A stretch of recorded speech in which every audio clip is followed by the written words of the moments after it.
greetings to all of you in the name of our Lord Jesus Christ. ಎಲ್ಲರಿಗೂ ನಾನು ಕರ್ತನಾದ ಯೇಸು ಕ್ರಿಸ್ತನ ಹೆಸರಿನಲ್ಲಿ ವಂದನೆಯನ್ನು ಸಲ್ಲಿಸುತ್ತೇನೆ. I'm very happy to stand before you. ನಿಮ್ಮ ಮುಂದೆ ನಿಂತುಕೊಳ್ಳೋದಕ್ಕೆ ನಾನು ಬಹಳ ಸಂತೋಷವುಳ್ಳವನಾಗಿದ್ದೇನೆ. I have come here before, but it's a long time ago. ನಾನು ಈ ಮುಂಚೆ ಇಲ್ಲಿಗೆ ಬಂದಿದ್ದೆ, ಆದರೆ ಬಹಳ ವರ್ಷಗಳ ಹಿಂದೆ. Some of the little ones were not born at that time. ಒಂದು ವೇಳೆ ಈಗಿರುವಂತಹ ಅನೇಕ ಚಿಕ್ಕ ಮಕ್ಕಳು ಆ ಸಮಯಗಳಲ್ಲಿ ಅವರು ಜನಿಸಿರಲಿಕ್ಕಿಲ್ಲ. That means it's a very long time. ಅಂದರೆ ಬಹಳ ಹಿಂದೆ ಎಂಬುದಾಗಿ ಸೂಚಿಸುತ್ತದೆ. Brother Jose Matthew has asked me repeatedly if I could come here. The brothers are asking. ದೇವರ ಸೇವಕರಾದಂಥ ಜೋಸ್ ಮ್ಯಾಥ್ಯೂಸ್ ಅವರು ಮೇಲೆ ಅವರು ನನ್ನಲ್ಲಿ ಹೇಳ್ತಾ ಇದ್ರು, ಕೊಳ್ಳೇಗಾಲಲ್ಲಿ ಸಹೋದರರು ನೀವು ಬರಬೇಕೆಂಬುದಾಗಿ ಕೇಳಿಕೊಳ್ತಾ ಇದ್ದಾರೆ ಎಂಬುದಾಗಿ. But every time I had to say no because programs were lined up for a long time. ಆದರೆ ಪ್ರತಿ ಸಲ ನಾನು ಸಾಧ್ಯವಿಲ್ಲ ಎಂಬುದಾಗಿ ಹೇಳ್ತಾ ಇದ್ದೆ, ಯಾಕಂದರೆ ನನ್ನ ಆ ಪ್ರೋಗ್ರಾಮ್ಗಳು ಬಹಳ ಉದ್ದವಾಗಿ ಇರ್ತಾ ಇತ್ತು. But in this month of March, I was supposed to travel to another place. ಆದರೆ ಈ ಮಾರ್ಚ್ ತಿಂಗಳಲ್ಲಿ ನಾನು ಬೇರೆ ಒಂದು ಸ್ಥಳಕ್ಕೆ ಪ್ರಯಾಣ ಮಾಡಬೇಕಾಗಿತ್ತು. That program got postponed. ಆದರೆ ಆ ಒಂದು ಕಾರ್ಯ ಅದು ಮುಂದೂಡಲ್ಪಟ್ಟಿತು. So these days became free. ಆದ್ದರಿಂದ ಈ ದಿನಗಳು ಅದು ನನಗೆ ಖಾಲಿಯಾಗಿದ್ದರಿಂದ Then immediately I informed the Jose that I am free these days. ಆದ್ದರಿಂದ ಜೋಸ್ ಮ್ಯಾಥ್ಯೂಸ್ ಅವರಿಗೆ ನಾನು ಹೇಳಿದೆ, ಈ ದಿನಗಳಲ್ಲಿ ನಾನು ಫ್ರೀ ಆಗಿದ್ದೇನೆ. And the assembly there was very happy to invite me for these days meetings. ಕೊಳ್ಳೇಗಾಲದ ಈ ಸಭೆ ಬಹಳ ಸಂತೋಷವಾಗಿ ಈ ದಿನಗಳಲ್ಲಿ ಕೂಟವನ್ನು ನಡೆಸಿಕೊಡುವ ಹಾಗೆ ನನ್ನನ್ನು ಆಹ್ವಾನಿಸಿದ್ದಾರೆ. That is how God arranged my visit this time. ಆ ರೀತಿಯಾಗಿ ಈ ಸಲದ ನನ್ನ ಭೇಟಿಯನ್ನ ದೇವರು ಈ ರೀತಿಯಾಗಿ ಕಲ್ಪಿಸಿ ಕೊಟ್ಟಿದ್ದಾನೆ. I thank God for this privilege.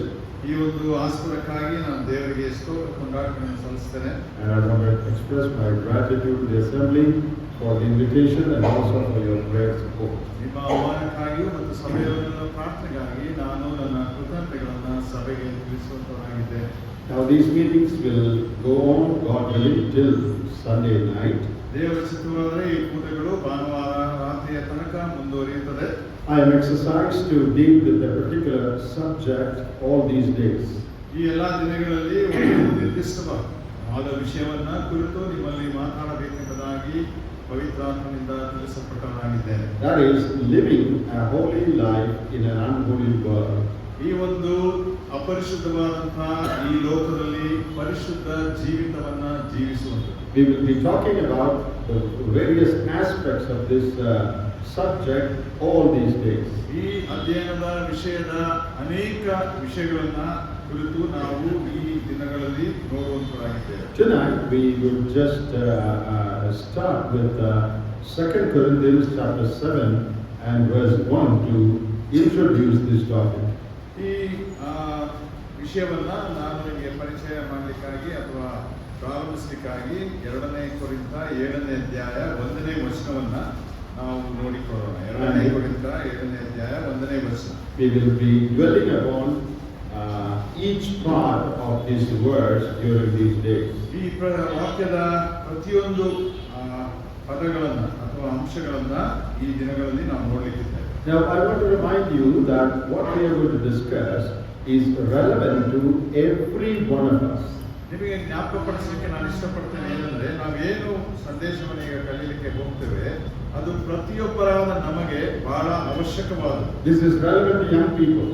ಅದು ವಿಶೇಷವಾಗಿ ಯವನಸ್ಥರಿಗೆ ಬಹಳ ಅತ್ಯವಶ್ಯಕ. Relevant to boys and girls. ಒಂದು ವೇಳೆ ಹುಡುಗರು ಹುಡುಗಿಯರಿಗೆ, relevant to older folks. ಅನಂತರ ವಯಸ್ಸಾದಂತವರಿಗೂ ಕೂಡ ಅದು ಅನ್ವಯಿಸುತ್ತದೆ. Brothers and sisters. ಸಹೋದರ ಸಹೋದರಿಯರಿಗೆ. So these are vital truths that should affect the life of every believer. ಈ ಪ್ರಾಮುಖ್ಯವಾದ ಸತ್ಯತೆಗಳು ಪ್ರತಿಯೊಬ್ಬ ವಿಶ್ವಾಸಿಯ ಜೀವಿತದ ಮೇಲೆ ಪರಿಣಾಮವನ್ನು ಉಂಟು ಮಾಡುವಂತದ್ದಾಗಿದೆ. Therefore I want all of you to listen carefully. ಆದ್ದರಿಂದ ಎಲ್ಲರೂ ಕೂಡ ಬಹಳ ಎಚ್ಚರಿಕೆಯಿಂದ ಕೇಳಿಸಿಕೊಳ್ಳಿರಿ ಎಂಬುದಾಗಿ ನಾನು ಅಪೇಕ್ಷಿಸುತ್ತೇನೆ. I will try to explain step by step in a very simple way so that all of you will understand. ಸರಳವಾಗಿ ಹೆಜ್ಜೆ ಹೆಜ್ಜೆಯಾಗಿ ನಾನು ಒಂದೊಂದೇ ಅಂಶವನ್ನ ನಾನು ನಿಮಗೆ ತಿಳಿಸಿಕೊಡ್ತೇನೆ. ಅದನ್ನ ನೀವೆಲ್ಲರೂ ಕೂಡ ಅರ್ಥ ಮಾಡಿಕೊಳ್ಳಲಿಕ್ಕೆ ಸಾಧ್ಯತೆ ಉಂಟು. But as a result of these ministries, ಆದರೆ ಈ ಸೇವೆಯ ಮುಖಾಂತರ there should be some change in our lives. ಪ್ರಿಯರೇ, ನಮ್ಮ ಜೀವಿತಗಳಲ್ಲಿ ಕೆಲವು ಬದಲಾವಣೆಗಳು ಕಂಡು ಬರಬೇಕು. We are so used to listening to messages from various servants of God. ದೇವರ ಸೇವಕಗಳಿಂದ ನಾವು ಅನೇಕ ಸಂದೇಶಗಳನ್ನ ಕೇಳಿಸಿಕೊಳ್ಳುವುದರಲ್ಲಿ ಅಭ್ಯಾಸ ಹೊಂದಿದ್ದೇವೆ. We appreciate them. ಅದನ್ನ ನಾವು ಪ್ರಶಂಸಿಸುತ್ತೇವೆ. We may even take down notes. ಅನಂತರ ಅದರ ನೋಟ್ಸ್ ಗಳನ್ನು ಕೂಡ ನಾವು ಬರಹಗಳನ್ನು ಬರ್ಕೊಳ್ಳುತ್ತೇವೆ. But very often we do nothing about them. ಆದರೆ ಆ ವಿಷಯಗಳಲ್ಲಿ ನಾವು ಹೆಚ್ಚಾಗಿ ಯಾವಾಗಲೂ ಏನನ್ನೂ ಕೂಡ ಮಾಡೋದಿಲ್ಲ. These messages don't bring about any change in our lives. ಅಂತಹ ಸಂದೇಶಗಳು ನಮ್ಮ ಜೀವಿತಗಳಲ್ಲಿ ಯಾವುದೇ ಬದಲಾವಣೆಯನ್ನು ತರುವುದಿಲ್ಲ. We say the meeting was a great blessing. ಅಂದ್ರೆ ನಾವು ಹೇಳ್ತೇವೆ ಕಡೆಯದಾಗಿ ಈ ಒಂದು ಕೂಟ ಬಹಳ ಆಶೀರ್ವಾದದಾಯಕವಾಗಿತ್ತು. What is the blessing? ಯಾವುದು ಆಶೀರ್ವಾದಗಳು? Is it just a good feeling you got out of these meetings? ನಿಮ್ಮಲ್ಲಿ ಒಂದು ಒಳ್ಳೆಯದಾದಂತಹ ಅನಿಸಿಕೆಗಳು ಆ ಕೂಟದಿಂದ ಉಂಟಾಯಿತಾ? Or did you take some decisions that affect a changed lifestyle?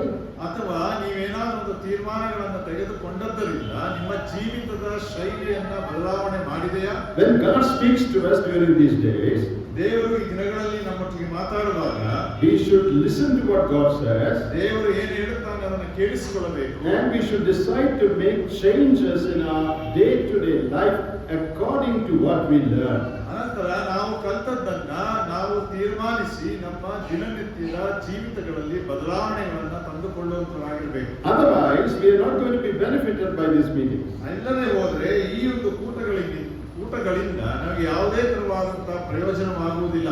Action or obedience to what we hear is very important. ನಮ್ಮ ಸ್ಪಂದನೆ ಏನು ಅಥವಾ ನಾವು ಆ ಕೇಳಿದಂತ ವಾಕ್ಯಕ್ಕೆ ವಿಧೇಯರಾಗಿ ಜೀವಿಸುವಂತದ್ದು ಬಹಳ ಬಹಳ ಪ್ರಾಮುಖ್ಯ.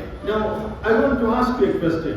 ನಾನು ಒಂದು ಪ್ರಶ್ನೆಯನ್ನು ಕೇಳಲಿಕ್ಕೆ ಇಷ್ಟಪಡ್ತೇನೆ. How many of you tell God now that God, if you speak to me, I am willing to change my lifestyle? ಎಷ್ಟು ಜನರು ನಾವು ಇಲ್ಲಿ ದೇವರಿಗೆ ಹೇಳಲಿಕ್ಕೆ ಸಿದ್ಧರಿದ್ದೇವೆ, ದೇವರೇ ಒಂದು ವೇಳೆ ನೀನು ನನ್ನೊಟ್ಟಿಗೆ ಮಾತಾಡುವುದಾದ್ರೆ ನಾನು ನನ್ನ ಜೀವಿತದ ಶೈಲಿಯನ್ನ ಬದಲಾಯಿಸಿಕೊಳ್ತೇನೆ. I am willing to change. ನಾನು ಅದನ್ನು ಬದಲಾಯಿಸಿಕೊಳ್ಳಲಿಕ್ಕೆ ಚಿತ್ತವುಳ್ಳವನಾಗಿದ್ದೇನೆ. How many of you would tell God that? ನಾವು ಎಷ್ಟು ಜನರು ಈ ಮಾತನ್ನ ದೇವರಿಗೆ ಹೇಳುವಂತವರಾಗಿದ್ದೇವೆ? Have you come just to listen to the message, or have you come to listen and obey?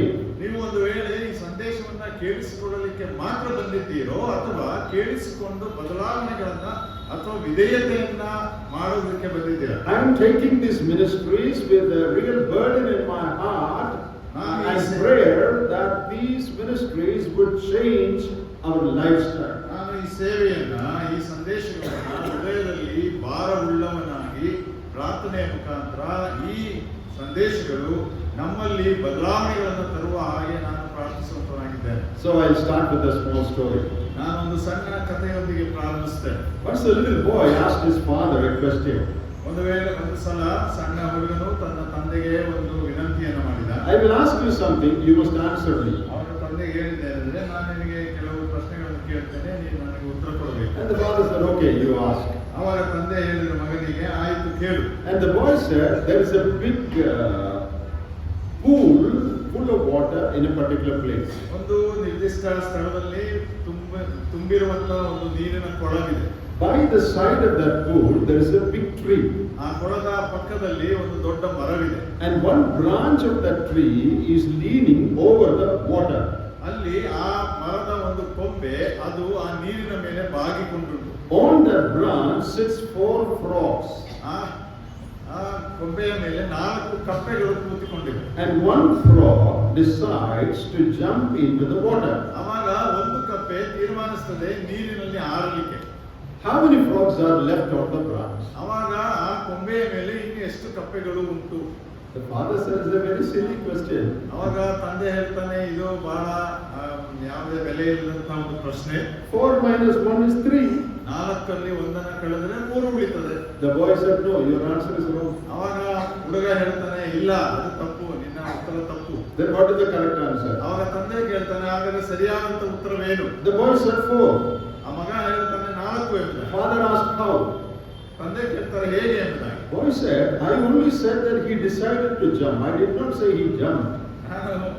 ಮಗನ ಹೇಳುವುದೇನೆಂದ್ರೆ, ನಾನು ಹೇಳಿದ್ದೇನೆಂದ್ರೆ, ಆ ಕಪ್ಪೆ ಅದು ತೀರ್ಮಾನ ಮಾಡಿದಷ್ಟೇ ಆರಲಿಕ್ಕೆ, ಆದ್ರೆ ಅದು ಇನ್ನೂ ಆರಿಲ್ಲ. It is still sitting on the branch only. ಅದು ಇನ್ನೂ ಕೊಂಬೆ ಮೇಲೆ ಕೂತ್ಕೊಂಡೇ ಇದೆ. That is our condition. ಇದು ನಮ್ಮ ಸ್ಥಿತಿ. Every message we decide to jump. ನಾವು ಪ್ರತಿಯೊಂದು ಸಂದೇಶ ಕೇಳುವಾಗ ಆರಲಿಕ್ಕೆ ತೀರ್ಮಾನಿಸ್ತೇವೆ. Oh, God is speaking to me. ಆದ್ರೆ ದೇವರು ನನಗೆ ಮಾತಾಡ್ತಾ ಇದ್ದಾರೆ. I am going to jump. ನಾನೀಗ ಆರ್ತೇನೆ. But you have not jumped. ಆದ್ರೆ ನಾವು ಆರೋದಿಲ್ಲ. We are still sitting on that branch. ನಾವು ಆ ಕೊಂಬೆ ಮೇಲೆ ಕೂತ್ಕೊಂಡಿದ್ದೇವೆ. Many years we have been sitting there deciding that we will jump. ಅನೇಕ ವರ್ಷಗಳು ಅಲ್ಲೇ ಕೂತಿದ್ದೇವೆ, ತೀರ್ಮಾನಗಳನ್ನು ಮಾಡ್ತಾ ಇದ್ದೇವೆ, ನಾನು ಆರ್ತೇನೆ ಅಂತ. But will you jump tonight? ಆದ್ರೆ ಈ ರಾತ್ರಿ ನೀನು ಆರುವಂತವಳಾಗಿದ್ದೀಯಾ? Will you decide to jump or will you jump? ನೀನು ಬರೀ ತೀರ್ಮಾನವನ್ನು ಮಾಡಿದ್ಯೋ ಅಥವಾ ನೀನು ಆರುತ್ತೀಯೋ? Shall we turn to 2 Corinthians chapter 7 verse 1? ನಾವು 7ನೇ ಅಧ್ಯಾಯ 2ನೇ ಕೊರಿಂಥ 1ನೇ ವಚನವನ್ನ ನೋಡೋಣ. Therefore, having these promises, beloved, let us cleanse ourselves from all filthiness of the flesh and spirit, perfecting holiness in the fear of God. ಪ್ರಿಯರೇ, ಈ ವಾಗ್ದಾನಗಳು ನಮಗಿರುವುದರಿಂದ ನಾವು ಶರೀರಾತ್ಮಗಳ ಕಲ್ಮಶವನ್ನು ತೊಲಗಿಸಿ ನಮ್ಮನ್ನು ಶುಚಿ ಮಾಡಿಕೊಂಡು ದೇವರ ಭಯದಿಂದ ಕೂಡಿದವರಾಗಿ ಪವಿತ್ರತ್ವವನ್ನು ಸಿದ್ಧಿಗೆ ತರುವುದಕ್ಕೆ ಪ್ರಯತ್ನಿಸೋಣ. What is the main clause or main emphasis in this verse? ಇಲ್ಲಿ ನಮಗೆ ಒತ್ತಾಗಿ ಹೇಳುವಂತಹ ಮುಖ್ಯ ಒಂದು ಸಂದೇಶ ಅಥವಾ ಮಾತು ಈ ವಾಕ್ಯದಲ್ಲಿ ಏನು? Let us perfect holiness. ಅಂದ್ರೆ ಅಲ್ಲಿ ನಮಗೆ ಇರುವಂತದ್ದು ಪರಿಪೂರ್ಣವಾದಂತಹ ಪರಿಶುದ್ಧತೆ. What does that mean? ಅದರ ಅರ್ಥವೇನು? Let us progress in holiness. ನಾವು ಆ ಪರಿಶುದ್ಧತೆಯಲ್ಲಿ ಬೆಳೆಯುತ್ತಾ ಹೋಗಬೇಕು. Let us go ahead in holiness. ಆ ಒಂದು ಪರಿಶುದ್ಧತೆಯಲ್ಲಿ ಮುಂದಿಂದ ಮುಂದಕ್ಕೆ ಹೋಗುವಂತವರಾಗಿ Let us become holier and holier and holier. ನಾವು ಹೋಗ್ತಾ ಬೆಳೆಯುತ್ತಾ ಹೋಗುವಾಗ ಪರಿಶುದ್ಧರಾಗಿ ಅತಿ ಪರಿಶುದ್ಧರಾಗಿ ನಾವು ಮುಂದೆ ಹೋಗಬೇಕು. That is the main emphasis in this verse. ಈ ವಾಕ್ಯದಲ್ಲಿರುವಂತಹ ಮುಖ್ಯ ಒಂದು ಸಂದೇಶ ಅದೇ ಆಗಿದೆ. Becoming holier and holier and holier, progressing in day-to-day holiness. ನಮ್ಮ ದಿನನಿತ್ಯದ ಆ ಪರಿಶುದ್ಧತೆಯಲ್ಲಿ ಪರಿಶುದ್ಧತೆಯಿಂದ ಅತಿ ಪರಿಶುದ್ಧತೆಗೆ ಹೋಗುವಂತದ್ದೇ ಸಂದೇಶ. Why should we do that? ಯಾಕೆ ಅದನ್ನು ನಾವು ಮಾಡಬೇಕು? See, Paul is writing this to Corinthians. ಯಾಕಂದ್ರೆ ಪೌಲನು ಈ ಕೊರಿಂಥದವರಿಗೆ ಅದನ್ನು ಬರಿತಾ ಇದ್ದಾನೆ. Who are the Corinthians? ಈ ಕೊರಿಂಥದವರು ಯಾರು? Corinthians are already holy people. ಕೊರಿಂಥದವರು ಆಗಲೇ ಅವರು ದೇವರನ್ನು ನಂಬಿ ಪರಿಶುದ್ಧ ಜನರಾಗಿದ್ದಾರೆ. In 1 Corinthians chapter 1, when he opens his epistle, 1ನೇ ಕೊರಿಂಥ 1ನೇ ಅಧ್ಯಾಯ ಪೌಲನು ತನ್ನ ಪತ್ರಿಕೆಯನ್ನು ಬರೆಯಲಿಕ್ಕೆ ಪ್ರಾರಂಭಿಸುವಾಗ, and verse 2, chapter 1 verse 2, 1ನೇ ಅಧ್ಯಾಯ 2ನೇ ವಚನ 1ನೇ ಕೊರಿಂಥ, to the church of God which is at Corinth, to those who are sanctified in Christ Jesus, called to be saints. ಕೊರಿಂಥದಲ್ಲಿನ ದೇವರ ಸಭೆಗೆ, ಅಂದರೆ ಕ್ರಿಸ್ತ ಯೇಸುವಿನಲ್ಲಿ ಪ್ರತಿಷ್ಠಿತರು ದೇವಜನರಾಗುವುದಕ್ಕೆ ಕರೆಯಲ್ಪಟ್ಟವರು ಆಗಿರುವವರಿಗೆ, I am writing this to sanctified people. ನಾನು ಇದನ್ನ ಪರಿಶುದ್ಧ ಜನರಿಗೆ ಬರೆಯುತ್ತಾ ಇದ್ದೇನೆ. And called to be saints. ಅನಂತರ ರಕ್ಷಿಸಲ್ಪಡುವುದಕ್ಕೆ ಕರೆಯಲ್ಪಟ್ಟವರಿಗೆ ಬರೆಯುತ್ತಾ ಇದ್ದೇನೆ. So the Corinthians are already saints.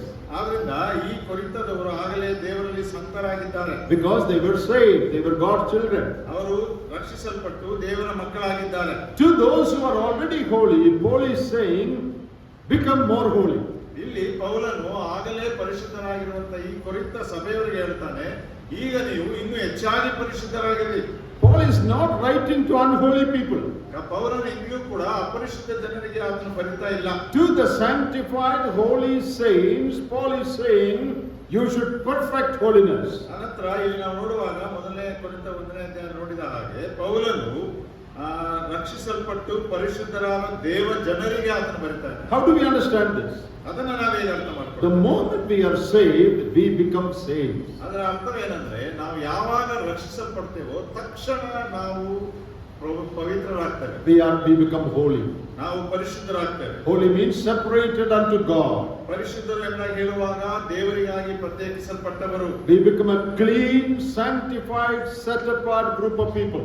ನಾವು ಕರೆಯಲ್ಪಟ್ಟವರು, ಪರಿಶುದ್ಧರು ಮತ್ತು ಪ್ರತ್ಯೇಕವಾದಂತಹ ಒಂದು ಜನರಾಗಿ ದೇವರಿಗೆ ಇಡಲ್ಪಟ್ಟವರು. If you are a child of God, ನೀನು ದೇವರ ಮಗನು ಮಗಳಾಗಿದ್ದರೆ, if you are truly saved, ನೀನು ನಿಜವಾಗಿಯೂ ರಕ್ಷಿಸಲ್ಪಟ್ಟಿದ್ದರೆ, what is your name? ನಿನ್ನ ನಿನ್ನ ಹೆಸರೇನು? Holy ones.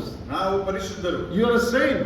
ಯಾಕಂದ್ರೆ ನೀವು ದೇವ ಜನರಾಗಿದ್ದೀರಿ. You are already a saint. ನೀವು ಆಗಲೇ ದೇವ ಜನರಾಗಿದ್ದೀರಿ. That is our standing, our position before God. ದೇವರ ಮುಂದೆ ಇದು ನಮ್ಮ ಸ್ಥಾನವಾಗಿದೆ. In God's sight, we are all saints, all the saint ones. ದೇವರ ದೃಷ್ಟಿಯಲ್ಲಿ ನಾವೆಲ್ಲರೂ ಕೂಡ ರಕ್ಷಿಸಲ್ಪಟ್ಟವರು, ದೇವ ಜನರಾಗಿದ್ದೇವೆ. But in our practical day-to-day life, ಆದರೆ ನಮ್ಮ ದಿನನಿತ್ಯದ ಪ್ರಾಯೋಗಿಕ ಜೀವಿತದಲ್ಲಿ we have to progress in holiness. ನಾವು ಆ ಒಂದು ಪರಿಶುದ್ಧತೆಯಲ್ಲಿ ಬೆಳೆಯುತ್ತಾ ಹೋಗಬೇಕು. We have to rise higher to match our name. ನಮ್ಮ ಹೆಸರಿಗೆ ತಕ್ಕಂತೆ, ಅಂದ್ರೆ ದೇವ ಜನರು ಅನ್ನುವುದಾಗಿ ಕರೆಸಿಕೊಳ್ಳಲ್ಪಟ್ಟಂತ ಹೆಸರಿಗೆ ತಕ್ಕಂತೆ ನಾವು ಆ ಪರಿಶುದ್ಧತೆಯಲ್ಲಿ ಉನ್ನತರಾಗಬೇಕು. So the first one is positional holiness. ನಮಗೆ ಮೊದಲಿರುವಂತದ್ದು ಸ್ಥಾನೀಯ ಪರಿಶುದ್ಧತೆ. In my position before God, I am holy. ದೇವರ ಮುಂದೆ ಸ್ಥಾನೀಯವಾಗಿ ನಾನು ಪರಿಶುದ್ಧನಾಗಿದ್ದೇನೆ. But in my day-to-day life, I have to become more and more holy in my practical life. ಆದರೆ ದಿನನಿತ್ಯದ ಜೀವಿತದಲ್ಲಿ ನಾನು ದಿನದಿಂದ ದಿನಕ್ಕೆ ಹೆಚ್ಚಾಗಿ ಪರಿಶುದ್ಧನಾಗುತ್ತಾ ಪ್ರಾಯೋಗಿಕವಾಗಿ ಪರಿಶುದ್ಧನಾಗಿರಬೇಕು. That is what Paul is asking these people to do. ಅದನ್ನೇ ಪೌಲನು ಈ ಕೊರಿಂಥದವರಿಗೆ ಮಾಡಲಿಕ್ಕೆ ಕೇಳ್ತಾ ಇದ್ದಾನೆ. That is the message that comes to us during this ministry. ಈ ಒಂದು ಸಂದೇಶಗಳ ಸಮಯದಲ್ಲಿ, ಸೇವೆಯ ಸಮಯದಲ್ಲಿ ಈ ಒಂದು ಸಂದೇಶವೇ ನಮಗೆ ಬರಲಿಕ್ಕಿದೆ. You may already be saved. ನಾವು ಆಗಲೇ You may ರಕ್ಷಿಸಲ್ಪಟ್ಟಿರಬಹುದು. be a saint, a holy person. ನಾವು ರಕ್ಷಿಸಲ್ಪಟ್ಟು ಪರಿಶುದ್ಧ ಮನುಷ್ಯರಾಗಿದ್ದೇವೆ. But in your day-to-day life, ಆದರೆ ನಿಮ್ಮ ದಿನನಿತ್ಯದ ಜೀವಿತದಲ್ಲಿ as you live in this unholy world, ಈ ಅಪವಿತ್ರ ಲೋಕದಲ್ಲಿ ಜೀವಿಸುವಾಗ there is a possibility of defilement coming upon you. ನಮ್ಮ ಮೇಲೆ ಎಲ್ಲಾ ಅಶುದ್ಧತೆ ಬರುವಂತ ಸಾಧ್ಯತೆಗಳು ಉಂಟು ಪ್ರಿಯರೇ. Because there is unholiness all around us. ಯಾಕಂದ್ರೆ ನಮ್ಮ ಸುತ್ತಮುತ್ತಲು ನೋಡುವಾಗ ಎಲ್ಲವೂ ಅಪವಿತ್ರವಾಗಿದೆ. As you walk down the road, ನಾವು ರಸ್ತೆಯಲ್ಲಿ ನಡೆಯುವಾಗ there is unholiness all around you. ಅಲ್ಲಿ ನಮ್ಮ ಸುತ್ತಲೂ ಕೂಡ ಅಪರಿಶುದ್ಧತೆ ಉಂಟು. You cannot look at the advertisements, the billboards around. ಒಂದು ವೇಳೆ ಪಾರದರ್ಶಕಗಳನ್ನ ಅಥವಾ ಅಡ್ವರ್ಟೈಸ್ಮೆಂಟ್ ಗಳನ್ನ ನಾವು ನೋಡ್ಲಿಕ್ಕೆ We ಸಾಧ್ಯವಾಗುವುದಿಲ್ಲ. cannot look at the magazines. ಅನಂತರ ಪತ್ರಿಕೆಗಳನ್ನ ನೋಡ್ಲಿಕ್ಕೆ We ಸಾಧ್ಯವಿಲ್ಲ. cannot even sometimes read some news in the newspaper. ಅಥವಾ ದಿನಪತ್ರಿಕೆಗಳಲ್ಲಿ ಸಂದೇಶಗಳನ್ನ ಅಥವಾ ದಿನ ಬರುವಂತ ಮಾತುಗಳನ್ನ ನೋಡ್ಲಿಕ್ಕೆ ಓದಲಿಕ್ಕೆ ಆಗೋದಿಲ್ಲ. On the TV that we switch on, there is unholiness. ಆದ್ರೆ ಟಿವಿಯನ್ನ ನಾವು ಆನ್ ಮಾಡುವಾಗ ಅದರಲ್ಲೂ ಕೂಡ ಅಪರಿಶುದ್ಧ In ಸಂಗತಿಗಳು. the internet, there is a lot of unholiness. ಅನಂತರ ಅಂತರ್ಜಾಲದಲ್ಲಿ ಕೂಡ ನೋಡುವಾಗ ಭಯಂಕರವಾದ ಅಪರಿಶುದ್ಧತೆ ಇದೆ. On our little phone, just by the click of a button, unholiness pops up. ಆದ್ರೆ ನಮ್ಮ ಕೈಯಲ್ಲಿರುವಂತ ಒಂದು ಸಣ್ಣ ಫೋನು, ಅದರ ಒಂದು ಕೊಂಡಿಯನ್ನ ಅದುಮಿದ್ರೆ ಸಾಕು, ಅನೇಕ ಅಪರಿಶುದ್ಧ ಸಂಗತಿಗಳು. This is true of every one of us. ಅದು ನಮ್ಮೆಲ್ಲರಿಗೂ ಅನ್ವಯಿಸುವಂತದ್ದು ಸತ್ಯವಾಗಿದೆ. There is unholiness all around us in what we see, what we hear, what we talk, everywhere. ನಾವು ಏನು ನೋಡುತ್ತೇವೆ, ನಾವೇನು ಮಾತಾಡುತ್ತೇವೆ, ನಾವೆಲ್ಲಿ ಹೋಗುತ್ತೇವೆ, ಎಲ್ಲಾ ಕಡೆಯಲ್ಲಿಯೂ ಅಪರಿಶುದ್ಧತೆಯಿಂದ ತುಂಬಿದೆ. It can affect every one of us. ಅದು ನಮ್ಮೆಲ್ಲರನ್ನು ಕೂಡ ನಮ್ಮ ಮೇಲೆ ಪರಿಣಾಮ ಬೀರಲಿಕ್ಕೆ ಸಾಧ್ಯತೆ ಉಂಟು. You may be 95 years old, ಒಂದು ವೇಳೆ ನೀವು 95 ವರ್ಷದ ಹಿರಿಯರಾಗಿರಬಹುದು. but this unholiness can affect your mind also. ನಿಮ್ಮ ಮನಸ್ಸಿನ ಮೇಲೆ ಈ ಒಂದು ಅಪರಿಶುದ್ಧತೆ ಅನ್ನುವಂಥದ್ದು ಪರಿಣಾಮ ಉಂಟು ಮಾಡ್ತದೆ. You may be 15 years of age. ಒಂದು ವೇಳೆ 15 ವರ್ಷದ It can ಯುವಕನಾಗಿರಬಹುದು. easily affect you. ಬಹಳ ಸುಲಭವಾಗಿ ನಿನ್ನ ಮೇಲೆ ಅದು ಪರಿಣಾಮ We ಬೀರುತ್ತದೆ. cannot run away from this world. ಈ ಲೋಕದಿಂದ ಓಡಿ ಹೋಗ್ಲಿಕ್ಕೆ ಸಾಧ್ಯವಿಲ್ಲ. We have to live in the midst of all these dirty things. ಈ ಎಲ್ಲ ಕೊಳಕಾದಂತ ವಿಷಯಗಳ ಮಧ್ಯದಲ್ಲಿ ನಾವು ಜೀವಿಸಬೇಕಾಗಿದೆ ಪ್ರಿಯರೇ. Then how should you live? ಆದ್ರೆ ನಾವು ಹೇಗೆ ಜೀವಿಸಬೇಕು? With great vigilance. ನಾವು ಬಹಳ ಎಚ್ಚರಿಕೆಯಿಂದ Oh, there is unholiness all around me. ನನ್ನ ಸುತ್ತಲೂ ಬರೀ ಅಪರಿಶುದ್ಧತೆ ಸುತ್ತುಕೊಂಡಿದೆ. That should not fall on me. ಅದು ನನ್ನ ಮೇಲೆ ಬೀಳಬಾರದು. I am a holy person, a child of God. ನಾನು ದೇವರ ಮಗಳು ಪರಿಶುದ್ಧನಾಗಿದ್ದೇನೆ. No unholy thought, unholy look, unholy talk, unholy attitude should ever rule my life. ಯಾವುದೇ ಅಪವಿತ್ರವಾದಂತ ನೋಟ, ಅಪವಿತ್ರವಾದಂತ ಮಾತು, ಅಪವಿತ್ರವಾದಂತ ಸ್ಥಳ ಯಾವುದೇ ಆಗಿರಲಿ, ಅದು ನನ್ನ ಜೀವಿತವನ್ನ ತಾಕುವಂತದ್ದಾಗಿರಬಾರದು. I must be very careful. ನಾನು ಬಹಳ ಎಚ್ಚರಿಕೆಯಿಂದಿರಬೇಕು. I must take care to see that I progress more and more in holiness in my day-to-day life. ನಾನು ನನ್ನ ದಿನನಿತ್ಯದ ದಿನದ ಜೀವಿತದಲ್ಲಿ ಆ ಪರಿಶುದ್ಧತೆಯಲ್ಲಿ ಹೆಚ್ಚಾಗಿ ಮುಂದಕ್ಕೆ ಹೋಗುವ ಹಾಗೆ ಎಚ್ಚರಿಕೆಯನ್ನು ವಹಿಸಬೇಕು. That is what we are going to talk about. ಅದನ್ನೇ ನಾವು ಇವತ್ತು ಮಾತಾಡಲಿಕ್ಕೆ ಇರುವ Living a holy life in an unholy world.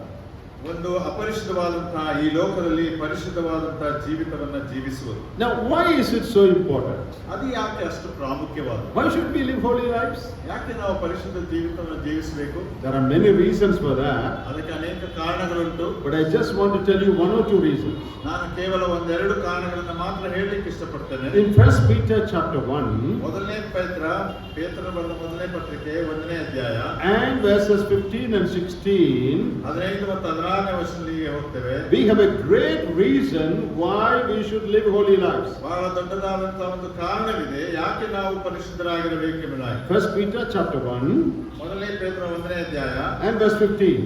15ನೇ ವಚನ. But as he who called you is holy, you also be holy in all your conduct, because it is written, be holy, for I am holy.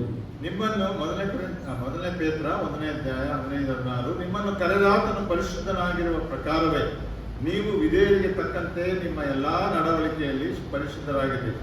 ನಾನು ಪರಿಶುದ್ಧನಾಗಿರುವುದರಿಂದ ನೀವು ಪರಿಶುದ್ಧನಾಗಿರಬೇಕು ಎಂದು ಬರೆದದೇ ಅಲ್ಲ. What is the reason given here?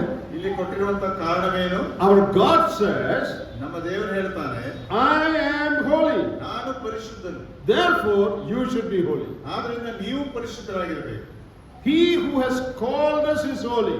ಯಾರು ನಮ್ಮನ್ನು ಕರೆದಿದ್ದಾನೋ ಆ ಕರೆದಾತನು ಪರಿಶುದ್ಧನಾಗಿದ್ದಾನೆ. Therefore, you also should be holy in all areas of your life. ಎಲ್ಲಾ ನಡವಳಿಕೆಯಲ್ಲಿ ನೀವು ಕೂಡ ಪರಿಶುದ್ಧರಾಗಿರಬೇಕು. This is what the word of God says. ಇದೇ ದೇವರ ವಾಕ್ಯ ಹೇಳುವಂಥದ್ದು. We are serving a holy God. ನಾವು ಪರಿಶುದ್ಧ ದೇವರನ್ನ ಸೇವೆ ಮಾಡ್ತಾ ಇದ್ದೇವೆ. See, our God is different from all other gods around in the world. ನಮ್ಮ ದೇವರು ಈ ಲೋಕದಲ್ಲಿರುವಂತಹ ಬೇರೆ ಎಲ್ಲಾ ದೇವರುಗಳಿಗಿಂತ ವಿಭಿನ್ನವಾಗಿದ್ದಾರೆ. You can live in sin at the same time serve other gods. ನಾವು ಅಲ್ಲಿ ನೋಡುವಾಗ ಲೋಕದ ರೀತಿಯಲ್ಲಿ ಅವರು ಪಾಪದಲ್ಲಿ ಜೀವಿಸಬಹುದು, ಅದೇ ಸಮಯದಲ್ಲಿ ಬೇರೆ ದೇವರುಗಳ ಸೇವೆಯನ್ನು ಮಾಡಬಹುದು. One man may have 5 wives. ಒಂದು ವೇಳೆ ಒಬ್ಬ ಮನುಷ್ಯನಿಗೆ 5 ಹೆಂಡತಿಯರಿರಬಹುದು. But he can still be a pujari in the temple. ಆದರೆ ಅವನು ದೇವಸ್ಥಾನದಲ್ಲಿ ಒಬ್ಬ ಅರ್ಚಕನಾಗಿರ್ಲಿಕ್ಕೂ ಕೂಡ ಸಾಧ್ಯತೆ ಉಂಟು. You may be stealing money. ಅವನು ಹಣವನ್ನು ಕದಿಯುತ್ತಿರಬಹುದು. But still you can be a religious man. ಆದರೆ ನೀನು ಧಾರ್ಮಿಕ ವ್ಯಕ್ತಿಯಾಗಿರ್ಲಿಕ್ಕೆ ಸಾಧ್ಯ. You may be living in sin. ನೀನು ಪಾಪದಲ್ಲಿ ಜೀವಿಸ್ತಿರಬಹುದು. Still you can be someone who serves in a religion.